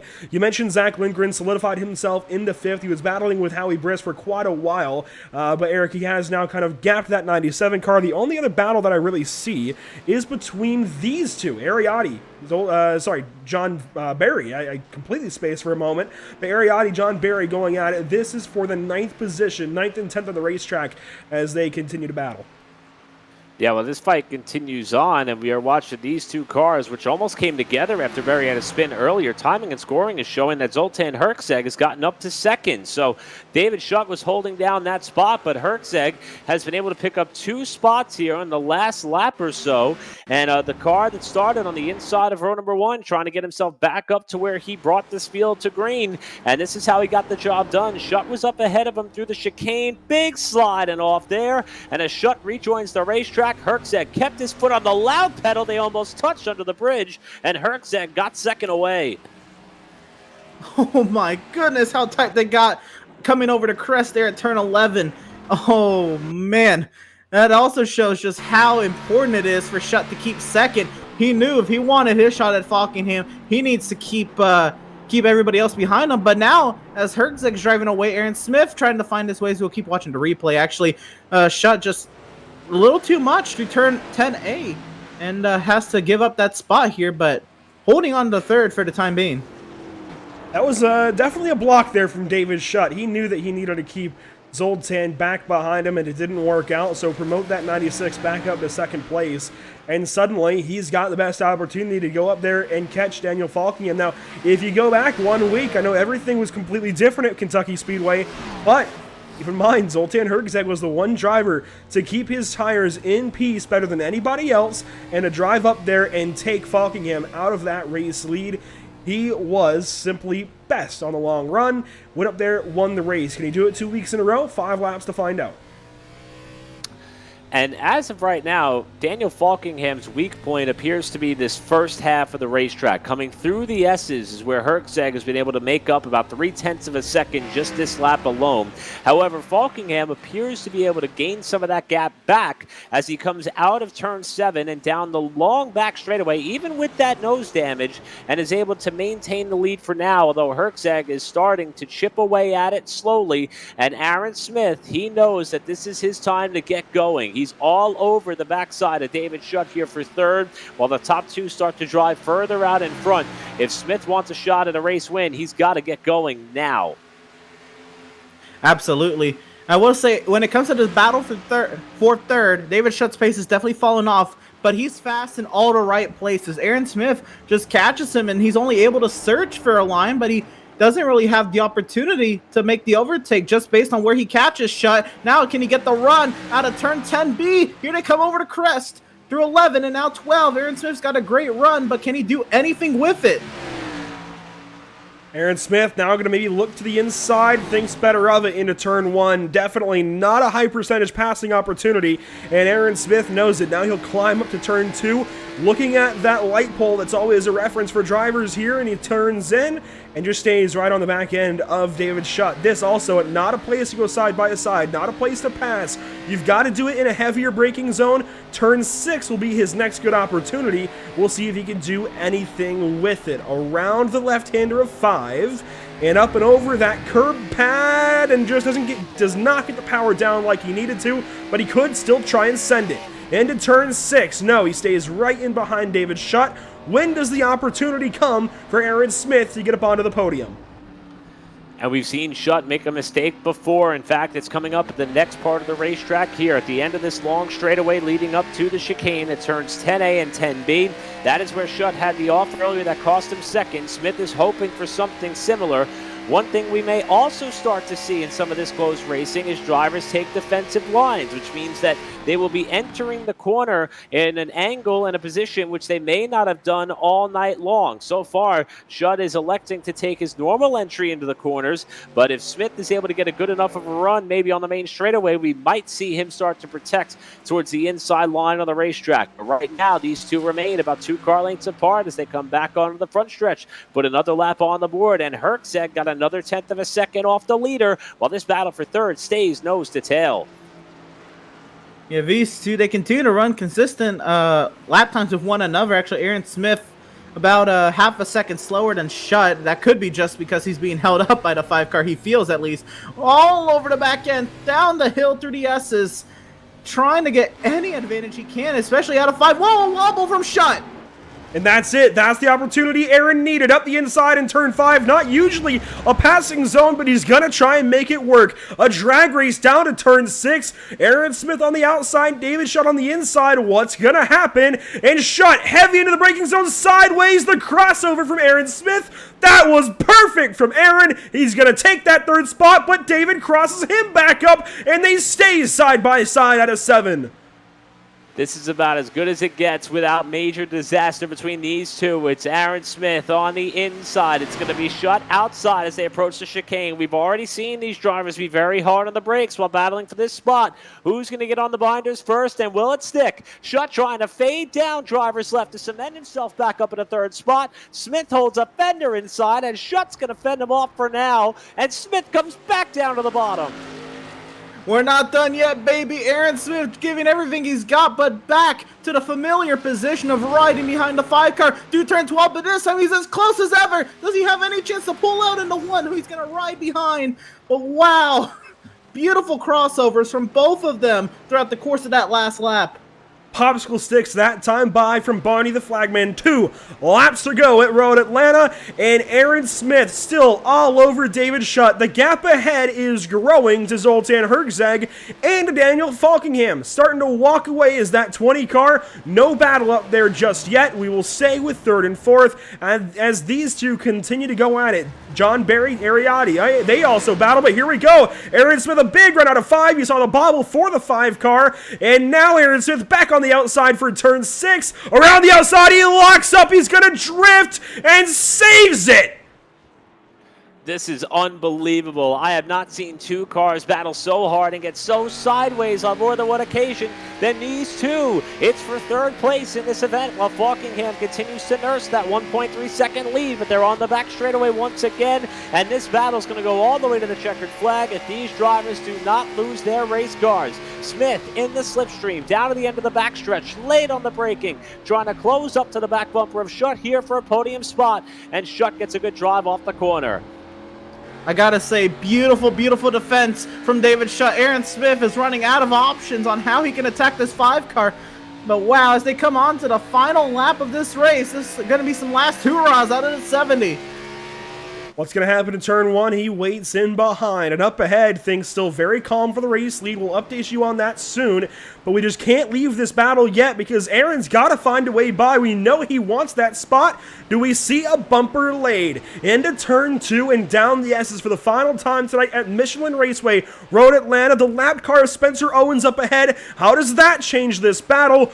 Who knows? We're going to find out. Into turn 5 for the final time. The 5 car holds steady this time. No opportunity yet. The 70 bobbles very sideways on the throttle, and they'll go by that lap car. Sideways again is Aaron Smith, and they hold steady into turn 6. Falkingham exits turn 7, still the race leader by a second. He's not quite out of this just yet, Eric, but it's looking closer. Yeah, so far Falkingham appears that he could be home free. He's only got 4 corners left to go. The chicane that lies ahead. The pole sitter a second and a half behind as he's got just 4 corners left to go for his 3rd victory of the season. Last time through the chicane for Daniel Falkingham, a phenomenal drive, and he'll work his way through 10B for the final time. Zoltan Herczak, try as he might, not going to get there. It's just not going to happen for any of these drivers this evening. He lost his father last week, and he's got to be feeling the emotions this evening. He wanted that win, and he gets it this evening. Daniel Falkingham wins at Road Atlanta. The epic finish behind, but it's all the 20 car up front. I feel this one for Daniel Falkingham. I really feel it. Well, we'll take a replay on this battle for 3rd, but it's Daniel's night. Yeah, we're going to go back and see how this race for the 3rd spot came to its conclusion as we were watching Aaron Smith and David Schutt just go at it, and it came off of the final corner. This is going into the chicane. Schutt holds the spot. Smith's going to try and close up here. And as they get back on the power, this is the last run down the hill, setting up to 11. You see Smith trying to set him up here and get underneath him in his last-ditch effort. Boy, that's oh, wow. I don't know. I don't know if he meant to tag him in the back end or if he was just trying to beat him off the corner after that 5 was loose getting into the corner all night long. But that was an amazing finish. It's Schutt who holds on for that 3rd spot. Smith has to settle for 4th, but that was some good stuff, Emerson. Absolutely. We'll take another replay here into the chicane the final time. And I think this is the last time Aaron Smith was off the throttle. I think he kept it pinned right out of here. Look at how close that 5 car was. He just felt he could get it. And he's just going to keep it pinned through turn 12. There was never contact there. Aaron Smith just sent it, couldn't quite get there onto the Motul flag stand, and he has to settle for the 4th position, just barely off the podium this evening. But again, I got to stress, this is Daniel's night. This is a big one for Daniel Falkingham to come through this evening to grab this race win. Despite last week, despite getting beat at Kentucky and all of the emotions he must have felt, this one has got to hit harder. And I can only feel sympathetic for this driver of the 20 car. This has got to be a big one for the driver out of Maine. Lobster 207 on the side of his car. He wears that Maine badge proudly. He wins it this evening. The first of 3 wins. Nobody else has even 2. This is big for Daniel.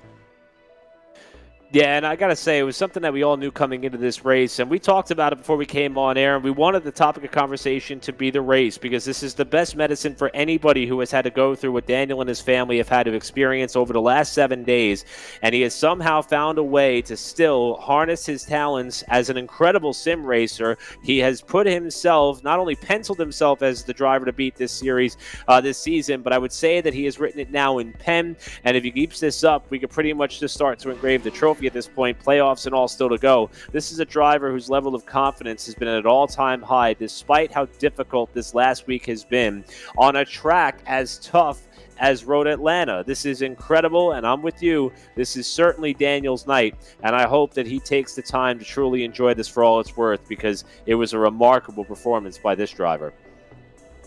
Absolutely. You could physically, or you could virtually see him just soak it all in with that cool down lap, coming down to 15 miles per hour, just letting all the emotions run over, and he's just gonna come to rest here at the start finish line. And usually, if you guys are often, or I guess frequent viewers of Pit Stop TV, you'll know we usually take a break before we're talking to a driver. I'm going to talk to this guy now. I want to grab Daniel Falkingham, and I want to catch some of this emotion. And Daniel, buddy, this is a big one. You drove your heart out this evening. What was going through your head those last few laps? Just trying not to lock up a tire, try to keep the rear tires hooked up on exit, try not to make a mistake. I know Schutt, Aaron, Zoltan were all breathing down my neck, and then Schutt and Aaron were having their exchange, and then that left me to get a gap on Zoltan. He was gaining on me there for a few laps, but I was able to even it back out. Wish I wasn't in that kind of a battle because I gave damage to myself under caution when I ran in the back of Mel when we were catching the pace car and gave myself no damage, so I think that was hindering my pace a little bit. But and nonetheless, I guess we made it exciting, and boy, I wanted this one badly, and I had to earn it. So man, this is huge. And we can hear it in your voice a little bit. I'm just going to be frank with you. We hear it in your voice. Not quite as energetic as we usually hear Daniel Falkingham in the 20 car. We saw the news last week, and I want to offer my condolences. I want to offer whatever I can up to the Falkingham family. We saw the news, and I have no clue what it must be like to battle through this evening.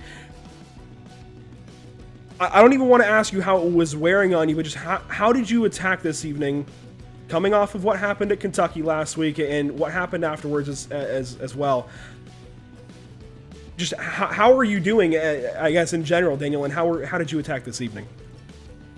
Pretty much, the way I attacked it just had one goal, and that was to win the race.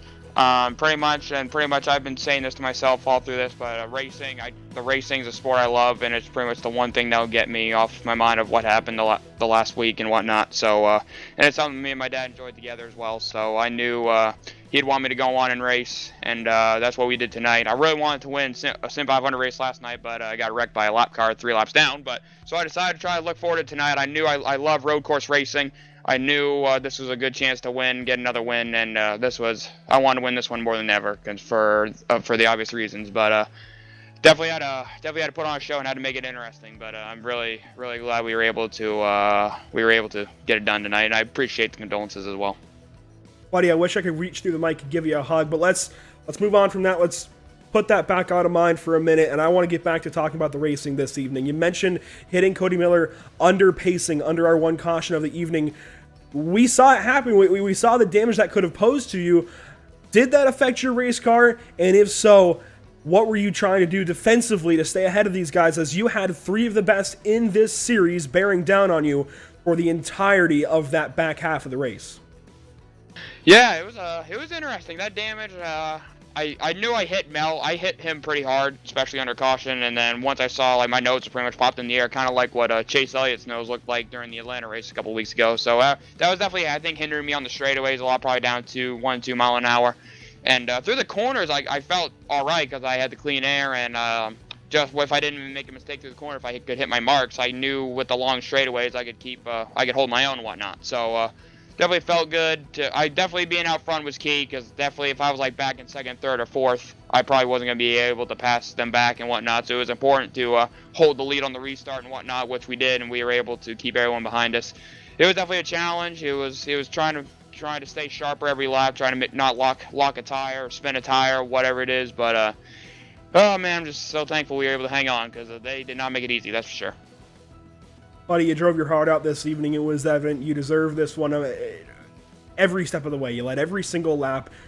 You took this field to school despite starting second place. You immediately got up to first, and you showed that you were here to do one thing, and that was win. Congratulations this evening. Soak this one up. Have a good night, and we'll see you next week. But first, who do you have to thank? Who do you have to shout out? Who makes it happen for you with the 20 operation? Absolutely. Got to thank Revin for putting on the league as always. Got to thank everyone who comes on races each and every week. A lot of these guys have been very supportive of me last week after the tragic news, so thank everyone for all their support as well. I got to thank you guys for putting on the broadcast. Probably definitely a fun one to go back and watch, so definitely going to go check that out. And of course, I mean, I can't say this, or I can't leave without saying this, but I dedicate this one to Dad. He's probably very appreciative of this one. And I also got to thank all the fans who come out and watch us each and every week as well. And thanks to my personal sponsors as well, First Rate Bathing Lots 207. Once again, Daniel, congratulations, and best thoughts moving forward, best wishes moving forward, and man, I can't wait to see you do this again. I think a lot more wins are coming for you this season. I think this is the season of Daniel Falkingham. We'll let you go, buddy. We'll let you celebrate this evening. We'll let you have the night to yourself, and we'll see you at Dover. Thank you, Andrew. Thanks, guys. Daniel Falkingham, moving on from this evening, and I've never been in that situation. I can only imagine what it's like from his point of view, guys, but that might be the most meaning that's ever been behind an interview so far, especially a post-race interview. We've talked to a lot of people here on this channel. I've never honestly been so clueless going into an interview of what even to say, And I can only imagine how it is from his point of view. It's certainly tough, Andrew, and I mean, it's certainly tough to try to compartmentalize and focus on the task at hand. I mean, the reality is that there's a lot of people who go through those types of circumstances, and they're not able to focus on what lies ahead as far as their roles and commitments and responsibilities. And Daniel Falkingham, who is an incredible young man that we've gotten to talk to many, many a times this year by virtue of his success, and we just hear how determined he is week in and week out, and he was able to come out and prove that after what was the toughest week of that young man's life. And I appreciate his ability to continue to focus on what his task was tonight, and that was to try to come out and win. And he executed. Even though he was the fastest at practice, we saw him miss out on the pole a little bit, and he quickly was able to bounce back and put that pedal to the floor and make it last throughout the duration of this 40-lap event. And that is something to say not only about Daniel Falkingham as a racer, but as a person.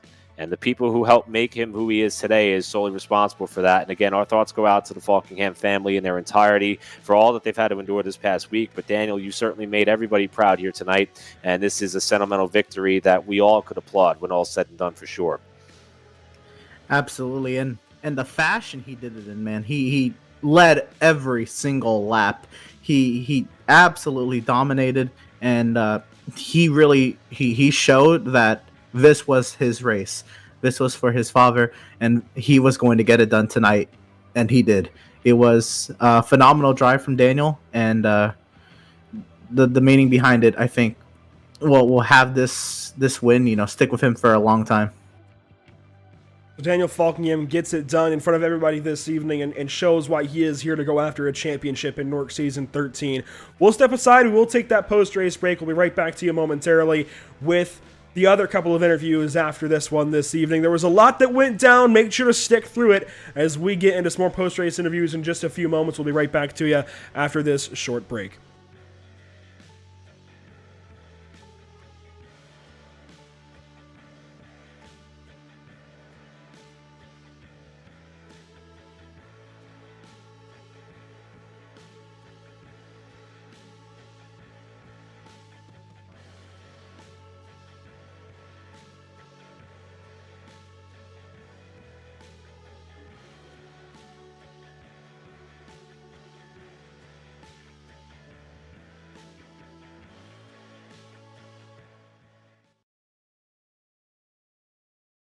After months of quarantine, we're all interested in how we can become our best self. The team at Permanent Makeup and Cryo is here to help you get the flawless makeup look every day without the extra effort or time.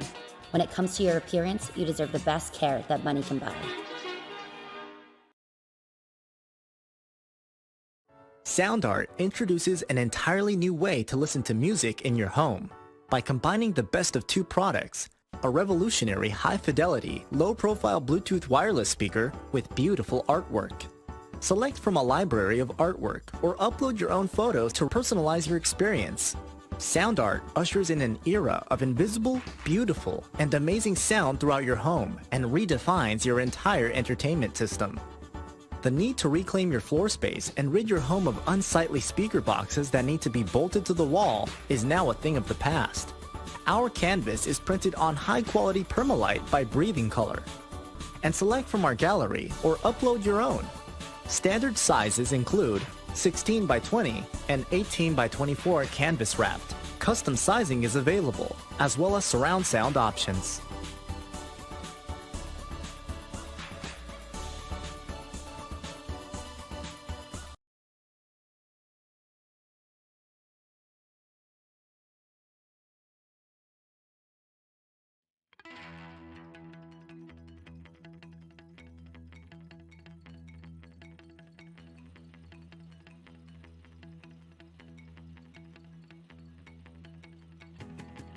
Welcome back to Michelin Raceway Road Atlanta in Braselton, Georgia, at least the virtual version thereof. We saw fantastic racing through and through. Only the second time that NORC has ever gone to this specific road course in Georgia.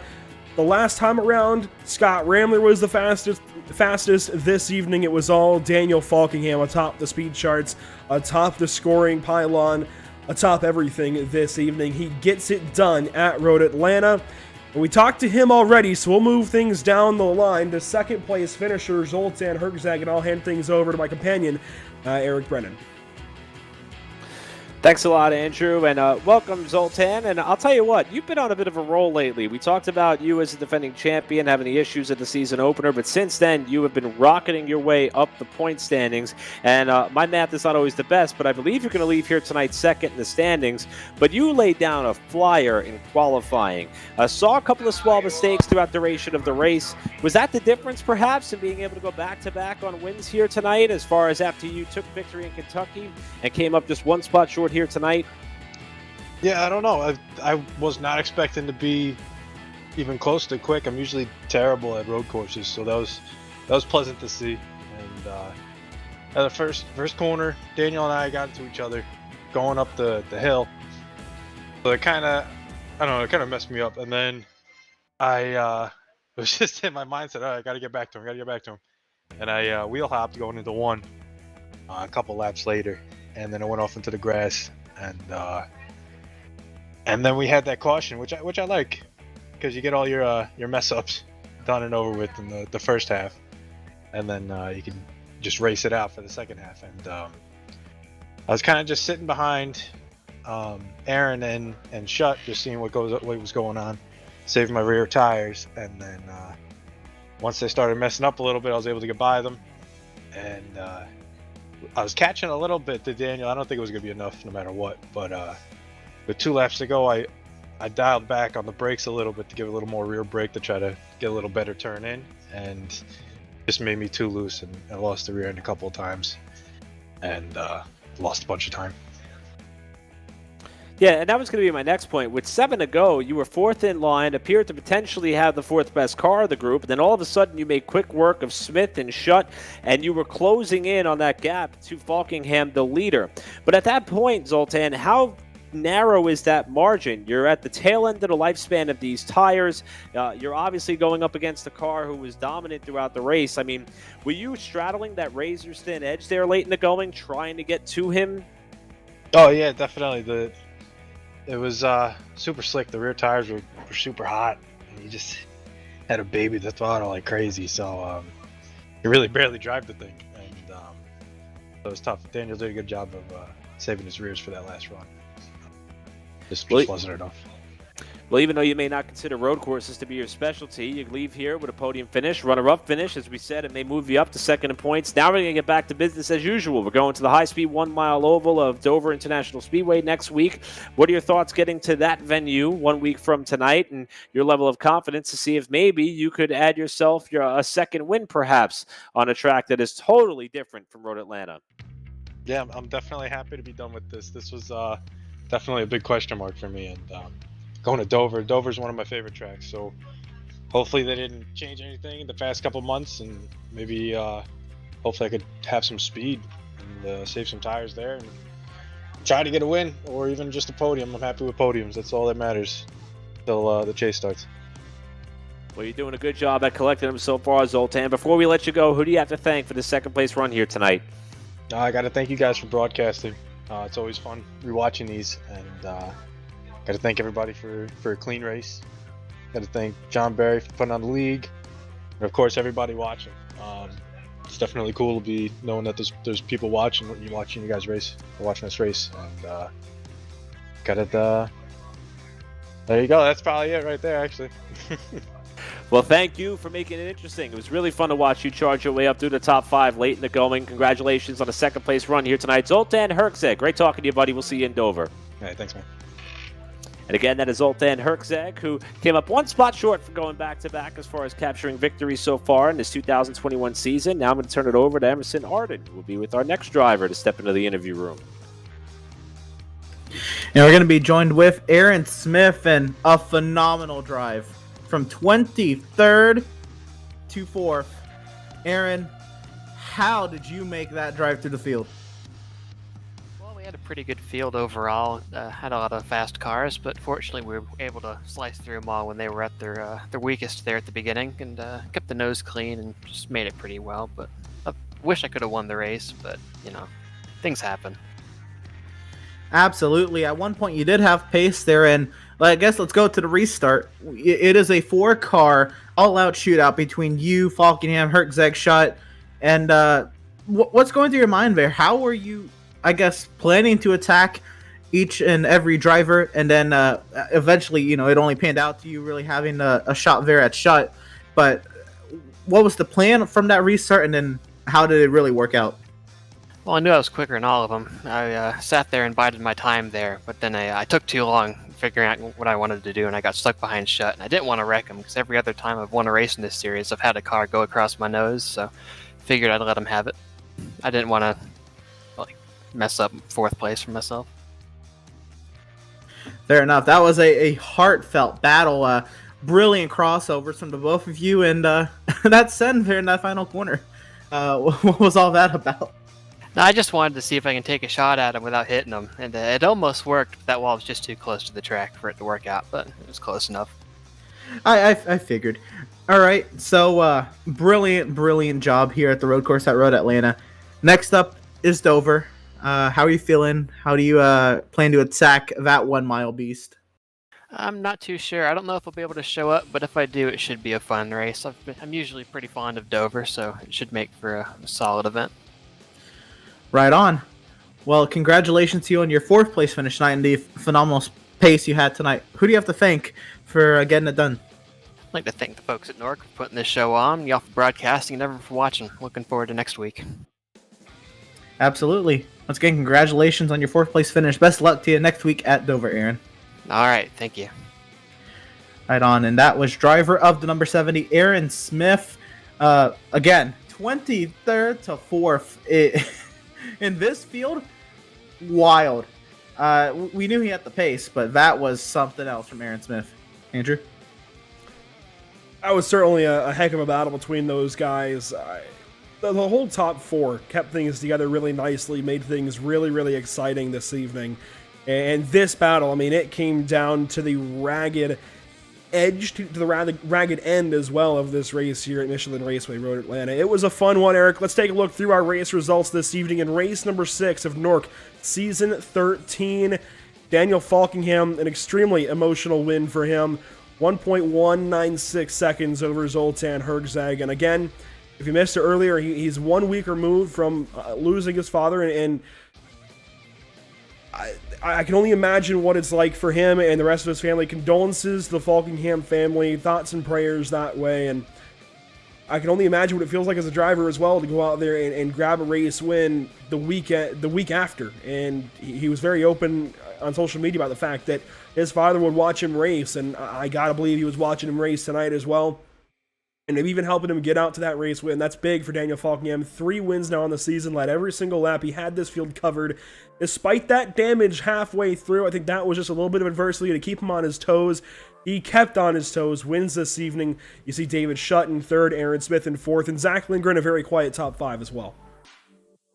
Yeah, then you got Howie Britz, who came across the line in 6th after he was running up around the top 5 throughout a number of tonight's laps. And Spencer Ray, we talked about the fact that we've seen him before on some of the IndyCar stuff we cover on Pit Stop TV. Road course racing appears to be right up his alley. Battled with a very loose race car throughout the night, at least getting back to the gas off the corner. So Ray had to settle for 7. Sean Williams had a very quiet night in the best of ways. We didn't talk about Sean a lot here tonight, but he still comes home with an 8th place finish. Ariati, despite a couple of spins, ends up in 9th, and John Berry rounds out our top 10. On to the second page results here. All these drivers a lap down. Spencer Owens comes home in 11th. Tom Mercier, 12th. Sheldon Lockie, 13th. Cody Miller, we saw get a little boop from Daniel Falkingham under caution. He'll finish 14th. And Justin Ford will come home in 15th. Again, all those drivers 1 lap off the pace. Finishing 16th this evening, we get to the first of the retirees, Tommy Gossett. 16 laps down in the 16th spot, then Hayes Booth, 26 laps down. Those guys, they had decent starts. In fact, they looked pretty good in the early goings, and Tommy Gossett especially. He looked like he had a chance in the top 5, if not more. ends up this evening leaving early after a spin out of 10B. Michael Keithley there in 18th. You see Aiden Kirker. He also had a very strong start. Some small issues in the early goings. He pulled off and called it a night in the 19th spot. Tyler Justice finishes 24th there. The last 4 cars, just Cole Freilich, Chad Oxendine, race winner from North Wilkesboro. It's surprising to see him back there. Josh Robin and Brent Pancari. Everybody started this evening. Not everybody finished. We do hope that everybody's being safe across the South this evening. A lot of weather moving through the Mid-South and towards the Atlantic. Hopefully everybody, including Tyler Justice, is being safe. But boy, what a show.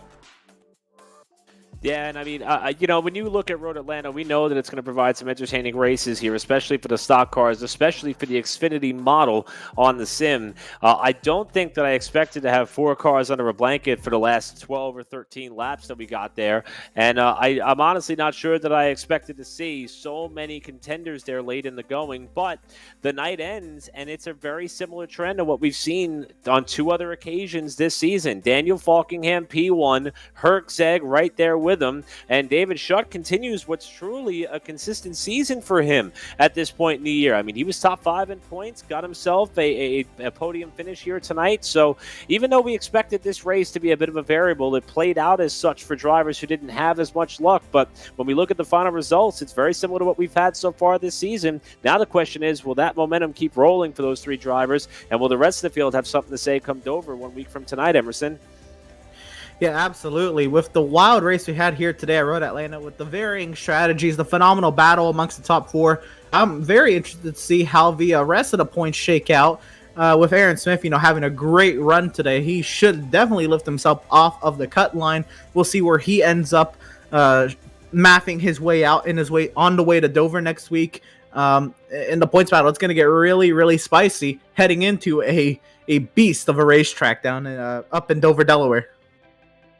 Not a beast of a racetrack, a monster of a racetrack, Emerson. It'll be fun in 1 week's time. I'm looking forward to it, and I hope everybody else is as well. Before we go this evening, I want to remind everybody these broadcasts always brought to you by Tucson Sound Art. Your picture, your music. You provide the image you want, and they will custom create a high-quality canvas around pretty much just a Bluetooth speaker. It's pretty much a canvas that goes around a box, but it looks fantastic on a wall. And you've seen recently... how else can I put this other than, again, a box that goes up on your wall pretty much, beautiful canvas on it, any image that you could possibly imagine. I've seen cityscapes. In fact, Eric, I know you've got one. You can see anything on those, sometimes pictures of a wedding reception, who knows. Now you can put a speaker inside of that. It sounds fantastic. Tucson Sound Art can make it happen for you. Make sure to watch our commercials throughout our broadcast to get a look at those products and see what they look like. Make sure to use promo code PitStopTV at checkout for 10% off of your order today. Again, TucsonSoundArt.com. It's spelled for you bottom right of your screen currently. These broadcasts also brought to you by Race Pace Setups. Ever wish you had a race engineer on speed dial? Well, now you do. His name is Tyler Campbell, and he works for Race Pace Setups here on the iRacing.com sim, especially in GT3 and Porsche Cup competition, but he has branched out to some other stuff, especially more recently, along with Cross Series League Racing. Some of those Sunday nights, you will get to see how some of those setups do when he produces those setups for those guys, those kind of baselines to help them get along the way. And not only setups, but driver coaching. I think that's the big one for anybody. No matter what car you're in, he can help you out. He can get you pointed in the right direction, even if he doesn't have a setup for you right off the top of his head. These broadcasts also brought to you by Permanent Makeup and Cryo in Maine, where you deserve the best care that money can buy. Now locations in Auburn, Lewiston, Naples, and Saco, Maine. Permanent Makeup in Maine is there to get you taken care of and looking your best going into the 2021 summer season. It's no secret. The country is opening back up bit by bit. You might have to go make sure that you're looking good to go sit on a beach. By all means, Permanent Makeup in Maine, they will take care of you. Although the beaches up in Maine, they're not exactly the sandiest, a little bit pebbly, but still absolutely worth it. These broadcasts also brought to you by Whiplash Media, the official graphic and camera provider of Pit Stop TV. And finally, these broadcasts brought to you by BAM Racing Videos, by a race fan for the racing community. It was a fantastic one this evening. I cannot get over the fact that we had fantastic racing. Only the second time, if you can believe it, that NORC has brought these NASCAR Xfinity cars to Road Atlanta, and it's taken since the last season of these NASCAR Xfinity cars in season 7 to bring them back now in season 13 to Road Atlanta. It's crazy that it's taken so long. But man, hopefully this is a mainstay on the schedule. I know Emerson was happy going into this one about the car track combo. I'm sure Eric was pretty excited too. I was over the moon to see Road Atlanta on the schedule, and I'm looking forward to the rest of the schedule as well. We'll see how it all pans out. But that will conclude our coverage tonight of the NORC iRacing Series at Michelin Raceway Road Atlanta. We at Pit Stop TV thank you for tuning in and joining us for tonight's action, and we hope you enjoyed tonight's broadcast. The channel stays active weekly, and you can catch a variety of racing throughout the coming days, be it the third round of the BRP Asphalt Modified Tour tomorrow night at Watkins Glen, or maybe even the LTAC Cup Series at Auto Club Speedway this Friday night. Tons of racing for you. We've also got Cross Series League racing at Lime Rock Park and Mazda's this Sunday. Monday, we're back to our double headers with Pacific Challenge and their new Cup Series, not in NASCAR Cup cars, in Porsche 911 GT3 Cup cars. No assists in those beasts. Those are fun to watch. They will be racing after the BRP iRacing Series takes Pro Dirt late models to Knoxville. And those Porsches a little while later on, they will go to Oran Park Raceway in Australia. Next week, NORC is back in action. We will be going to none other than the Dover International Speedway. Dover Downs is a fun one. I wish we could have lined this up a little more closely to the Kentucky Derby, but Dover is going to be a fun one in 1 week's time. Tuesday, May 11th at 6:40 p.m. Eastern Time. Make sure to be right back here on Pit Stop TV, be it any one of our 4 platforms, Facebook, YouTube, Twitch, and Twitter, or the NORC YouTube channel. You can watch live. It will be fun on that 1 mile of high-banked concrete. Before we go, make sure to follow us on Facebook at www.facebook.com/pitstoptv, on Twitter at pitstoptv_, on Instagram at pit_stop_tv, on Twitch at www.twitch.tv/pit_stop_tv, and on YouTube at www.youtube.com/c/pitstoptv1. For all of Pit Stop TV, Eric Brennan and Emerson Arden beside me on the mic this evening. Trey Shuttlesworth out around the racetrack grabbing photos for us to enjoy on Facebook, Instagram, and Twitter rather. Thank you so much for tuning in. My name is Andrew Cardinale IV. This has been a fun one. I can't wait for Dover in 1 week's time. We'll see you there. Have a great night.